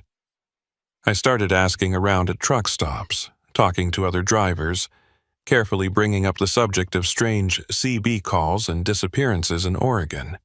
What I found made me realize that Hazel was right. This wasn't an isolated incident. There were patterns, stories, rumors that drivers shared in low voices over coffee at 3 in the morning. A week after Cedar Creek, I was at a truck stop outside Salem when an older driver, a man named Herschel who'd been running freight for 30 years, mentioned that he'd known Reuben Calloway. "Good driver," Herschel said, stirring sugar into his coffee. "A solid guy. It's a shame what happened to him." I leaned forward. What had happened to him, officially, I mean? Herschel shrugged. "Disappeared. They found his truck on some back road bridge, but no sign of Reuben. Search teams looked for days, but the river's fast through there. If he went in, he went downstream quick." He paused, then added quietly, "But I heard from another driver, a guy named Leland, that he got a CB call from Reuben about a month after he disappeared. Voice sounded right, used the right call sign, even made a joke about something only Reuben would know. But when Leland tried to track down where the call was coming from, the signal kept moving, like it was everywhere and nowhere at once." I felt a chill. Did Leland report it? Herschel shook his head. "Who's he going to report it to? The cops? They'd think he was crazy. Most people would. But those of us who've been on these roads long enough, we know. There are places where things don't work the way they're supposed to. You just learn to avoid them." He drained his coffee and stood up. "My advice? Stay on the main highways, don't take shortcuts, and if someone calls for help on a road you don't recognize, let someone else answer." 3 weeks passed before I heard the voice again. 3 weeks of normal runs, of keeping to the interstate, of ignoring every CB call that came from an unfamiliar route or an unverified driver. I'd taken Herschel's advice to heart and stuck to the main highways, avoiding shortcuts and back roads even when they would have saved time. My dispatcher noticed the change, asked why I was suddenly so cautious, but I didn't have an answer I could give him. "How do you explain that you'd been trapped on a bridge by things that shouldn't exist, that you'd driven through the ghost of a man you'd once worked with?" I was hauling a load of lumber from Portland to Reno, a straightforward run down I-5 and then east on I-80. It was early December now, and the weather had turned brutal. Snow in the mountain passes, ice on the overpasses, and wind that could push an empty trailer sideways if you weren't careful. I was loaded heavy, though, about 40,000 pounds, which gave me stability but made breaking a careful calculation on every downgrade. I just passed Medford and was climbing toward the Siskiyou summit when my CB crackled. At first, it was just static, the normal interference you get in the mountains. Then a voice cut through, clear and urgent. "This is dispatch calling any available driver on I-5 northbound. We have a situation at Broken Ridge Crossing. Driver needs immediate assistance. Anyone in the area, please respond." I recognized the voice immediately. It was the same voice I'd heard 3 weeks ago, the same cadence, the same tone. But this time it wasn't pretending to be Reuben. This time it was pretending to be dispatch. I grabbed the mic with shaking hands. "This is Gideon Starnes. I copy your transmission. What's the nature of the emergency?" The voice came back smooth and professional. "We have a driver reporting mechanical failure at Broken Ridge Crossing, approximately 15 miles north of your current position. Can you divert to assist?" Broken Ridge Crossing. I didn't know that bridge, had never heard of it. I pulled out my atlas and checked the area. There was no bridge marked with that name anywhere near my route. I keyed the mic again. "Dispatch, I'm not showing Broken Ridge Crossing on my map. Can you provide coordinates?" There was a pause, longer than there should have been. Then, "Coordinates are not available. The crossing is marked on local maps only. Take exit 47 and follow County Road 12 west for approximately 8 miles. I felt my pulse quicken. This was exactly how it had started at Cedar Creek. A distress call, a location that didn't quite make sense, a pull to help that felt obligatory. I pulled Hazel's business card from my wallet and stared at the phone number. I'd kept it with me, checking every few days to make sure it was still there, like a talisman. Now I needed to use it. I pulled off at the next rest area and dialed the number. It rang 4 times before Hazel picked up. "This is Hazel." Her voice was exactly as I remembered it, calm and direct. "Hazel, it's Gideon Starnes, from Cedar Creek 3 weeks ago." There was a pause. "Gideon, are you all right?" I took a breath. "I just got another call, same kind of setup. Distress call to a bridge I can't find on any map. It's happening again." I heard her moving, the sound of papers rustling. "What's the location?" I gave her the information, the exit number, the county road, the name Broken Ridge Crossing. She was quiet for a moment, then I heard her typing. "Gideon, there is no Broken Ridge Crossing. Not on any map, not in any database. But I have records of 2 disappearances in that area over the last 5 years. Both truckers, both last seen on County Road 12. My stomach dropped. "It's another trap." Hazel's voice became urgent. "Do not go to that bridge, do you hear me? Whatever is calling you, whatever it's pretending to be, it's not real. It's the same thing that took Reuben, the same thing that tried to take you at Cedar Creek. They're connected, Gideon. These bridges, they're part of a network." I gripped the phone tighter. "A network? What do you mean?" She let out a frustrated breath. "I've been researching this since Cedar Creek. I've found at least 7 bridges across Oregon, Washington, and Northern California that show the same patterns. Disappearances, CB calls, electromagnetic anomalies. They're not isolated incidents, they're coordinated." The implications of that hit me like a physical weight. "You're saying these things are working together?" Hazel paused. "I'm saying there's an intelligence behind it. A pattern. And Gideon, I think Cedar Creek marked you. I think it's tracking you, trying to lure you to another location. The question is why?"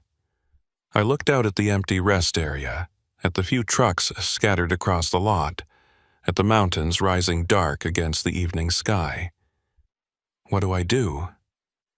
Hazel was quiet for a moment. Then, "Where are you right now?" I gave her my location. "Stay there, don't move. I'm in Portland, about 4 hours south of you. I'm coming to you, and we're going to figure this out together.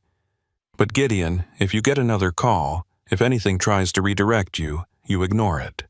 You understand?" I nodded, even though she couldn't see me. "I understand." She hung up, and I sat in my truck, staring at the CB radio like it was a snake that might strike. 40 minutes later, the radio crackled again. This time, it was a different voice, female, older, with an accent I couldn't quite place. "Gideon Starnes, this is Hazel Kittrell. I need you to come to Broken Ridge Crossing immediately. I'm in trouble. Please hurry." My blood ran cold. I grabbed the mic. "Hazel, if this is really you, tell me something only you would know. Something from Cedar Creek." The voice came back, and this time I could hear the wrongness in it, the slight delay, the way the words didn't quite flow naturally. "Cedar Creek, the flare, the white light. You remember, Gideon, you have to help me, just like I helped you." I set the mic down without responding. This wasn't Hazel. This was the bridge, or whatever controlled the bridges, and it was getting desperate. It had tried dispatch, and when that didn't work, it had tried Hazel. It knew I'd listened to her before, knew she was the one person I might respond to. I called Hazel back. She answered immediately. "What happened?" I told her about the fake call, about the voice pretending to be her. She swore under her breath. "It's escalating. It wants you badly, Gideon, more than it wanted you at Cedar Creek. You didn't just escape that bridge. You broke its hold, and now it's trying to reclaim you." Her voice became harder, more determined. "I'm 2 hours out. Lock your doors, stay in a public place, and do not answer your CB. I'm going to get you out of this." The next 2 hours were the longest of my life. I sat in the rest area, surrounded by other drivers who had no idea what was happening, and I watched the CB radio. It crackled periodically, voices coming through. Some were legitimate, normal driver chatter about weather and road conditions. But others were wrong. A woman asking for help on a bridge I'd never heard of. A man claiming to be highway patrol requesting assistance.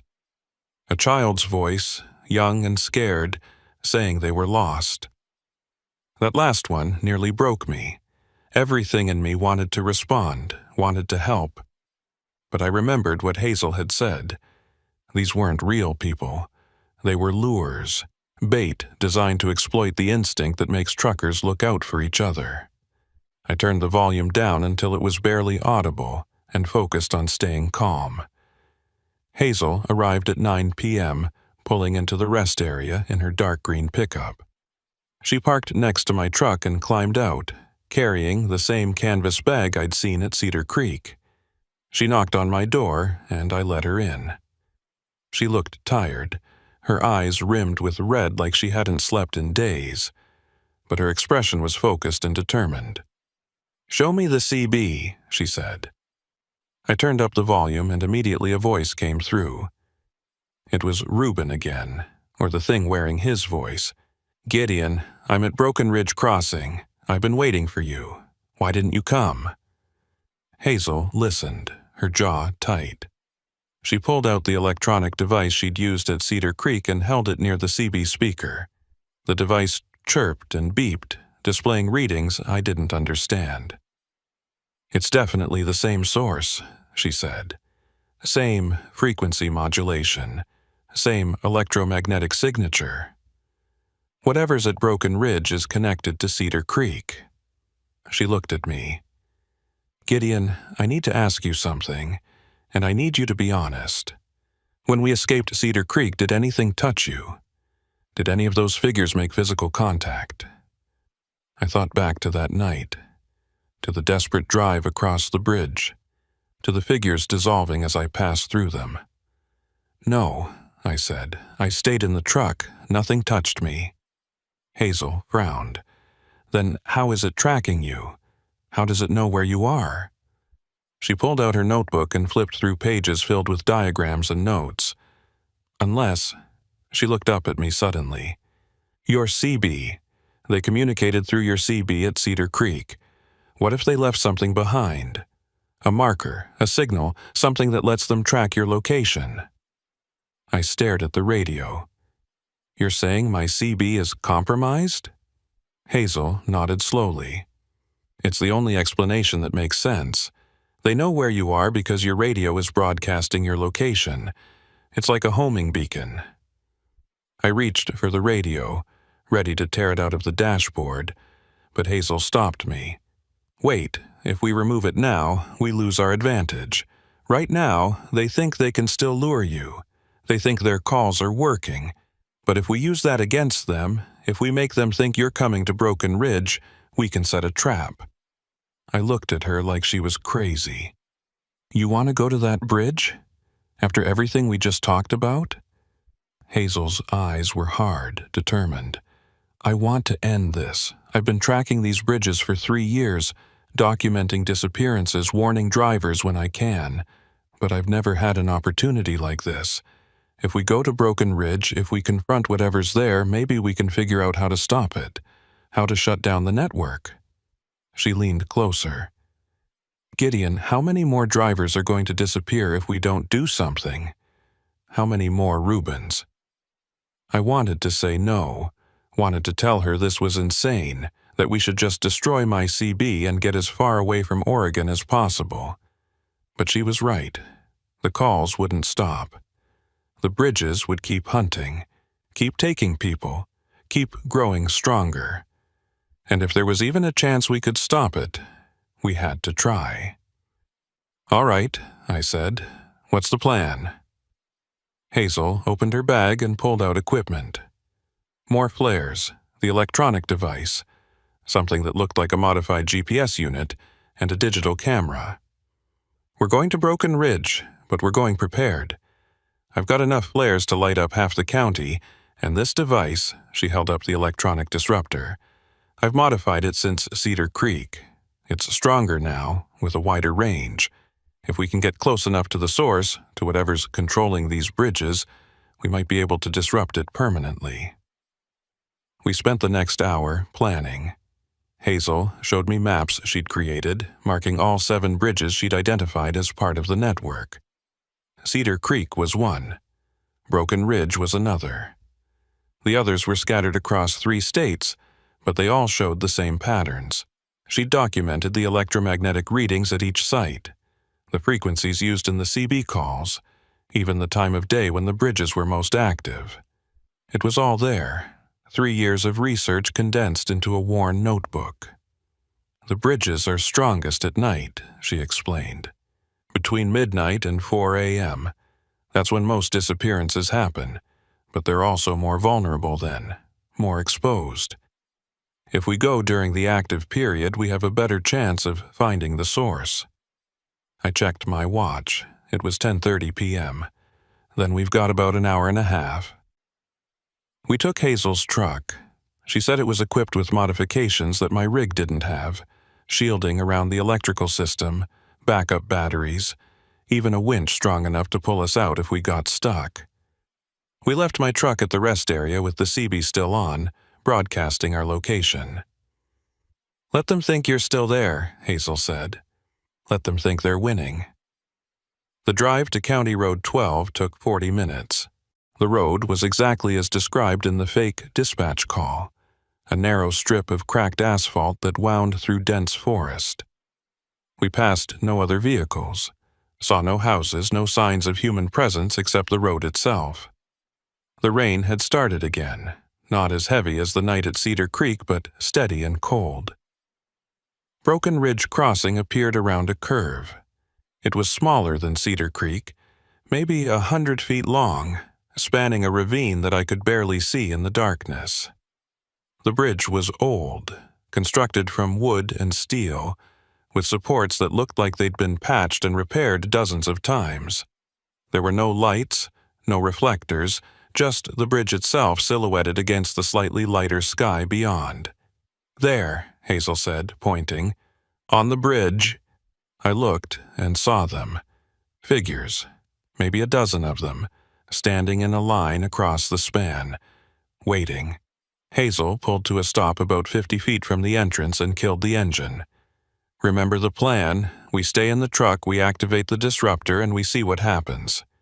If things go wrong, we drive through them, just like at Cedar Creek." She pulled out the disruptor and checked its settings.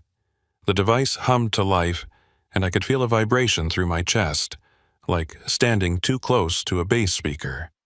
The figures on the bridge reacted immediately.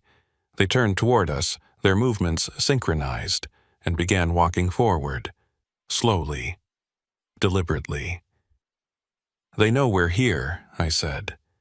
Hazel nodded, her eyes fixed on the approaching figures. "Of course they do. We're a threat. We're not responding to their calls. We're not playing by their rules. They don't like that." She turned up the power on the disruptor. The humming increased, becoming almost painful. The figures stopped walking. They stood about 30 feet away, and I could see their faces now, or what passed for faces. They were indistinct, blurred, like photographs that had been left in water too long. Then one of them spoke, not with a voice, but directly into my mind, the same way Reuben's figure had at Cedar Creek. "Gideon Starnes, you were claimed. You belong to us." I felt pressure building in my head, a crushing weight that made my vision swim. Hazel grabbed my arm. "Don't listen. Don't engage. They're trying to establish a connection. But the voice continued, growing louder, more insistent. "You crossed our threshold. You accepted our invitation. The debt must be paid." I pressed my hands against my temples, trying to block it out. Hazel was doing something with the disruptor, adjusting dials, checking readings. "Almost there," she muttered. "Just need to—" "There." She pressed a button, and the device emitted a pulse of energy so strong I could see it, a visible wave of distortion that rippled outward like heat shimmer. It hit the figures and they scattered, their forms breaking apart like smoke in wind. But they reformed almost immediately, closer now, angrier. The voice in my head became a roar. "You cannot stop us! We are the roads! We are the bridges! We are everywhere you drive!" Hazel swore and turned the disruptor to maximum power. The device began to overheat, smoke rising from its casing. "It's not enough," she said. "The source is too strong, too distributed. I can disrupt individual manifestations, but I can't shut down the network." She looked at me, and I saw something in her eyes I hadn't seen before. Fear. "We need to go," she said. "Now." She started the engine and threw the truck into reverse, but nothing happened. The engine was running, the transmission engaged, but the truck didn't move. We were stuck, just like I'd been at Cedar Creek. "No," Hazel said, hitting the steering wheel. "No, no, no, the shielding should have prevented this." The figures were surrounding us now, pressing close against the windows. I could see their hands leaving frost patterns on the glass, see their faces pressing closer, features becoming more defined. I recognized some of them. The woman in the waitress uniform I'd seen at Cedar Creek. A man in a flannel shirt. And there, at the back, Reuben Calloway, watching with those empty eyes. "Hazel," I said quietly, "I think we made a mistake." She looked at me, her face pale. "I'm sorry, Gideon. I thought we could stop this. I thought if we confronted it, if we understood it, we could find a weakness." She pulled out one of the flares and struck it. The white light filled the truck's interior, and the figures recoiled slightly. "But I was wrong. This is bigger than we thought. Older, stronger." The voice came again, and this time it was speaking to both of us. "Hazel Kittrell, you have interfered for too long. You have warned away prey. You have disrupted our gatherings. Now you will join them. Now you will call to others. Both of you. Forever."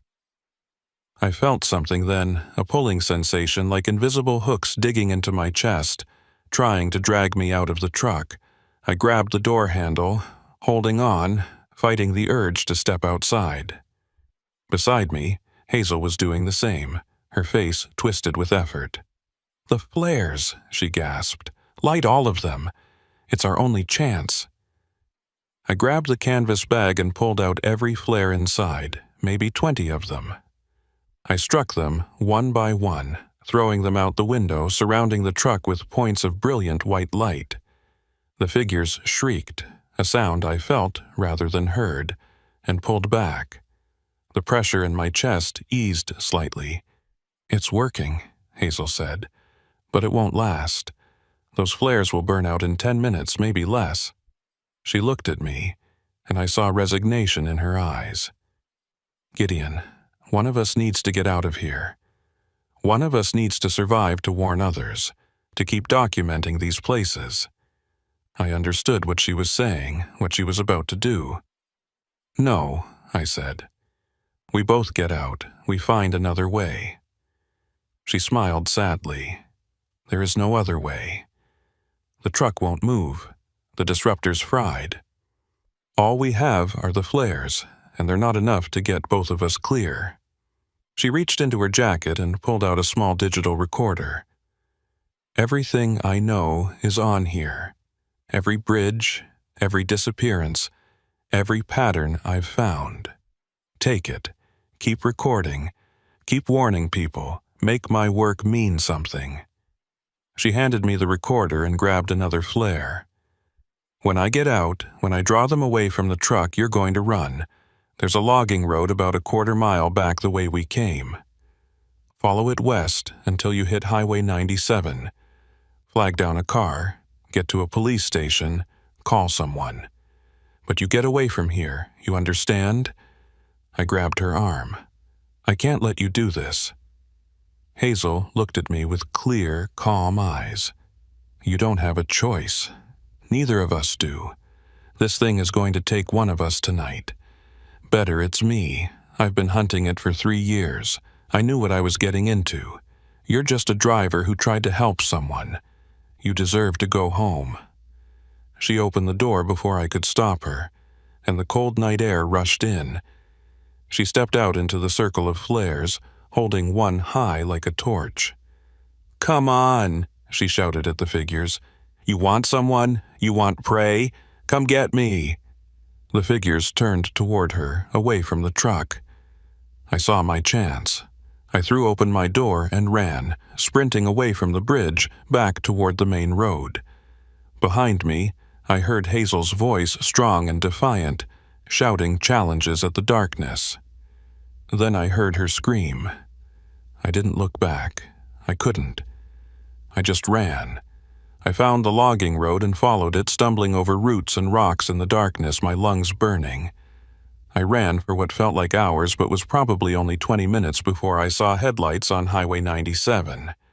I stumbled out onto the shoulder, waving my arms. A car pulled over, an elderly couple who looked terrified of the wild-eyed man who'd appeared out of the forest. I told them I'd been in an accident, that my friend was hurt, that we needed help. They called 911. The police found Hazel's truck at Broken Ridge the next morning. Empty. No sign of Hazel, no sign of struggle, just the truck sitting in a circle of burned-out flares. They searched for 3 days but found nothing. She was listed as a missing person, presumed dead, though they never found a body. The official report said she probably fell from the bridge, that the creek below had carried her away.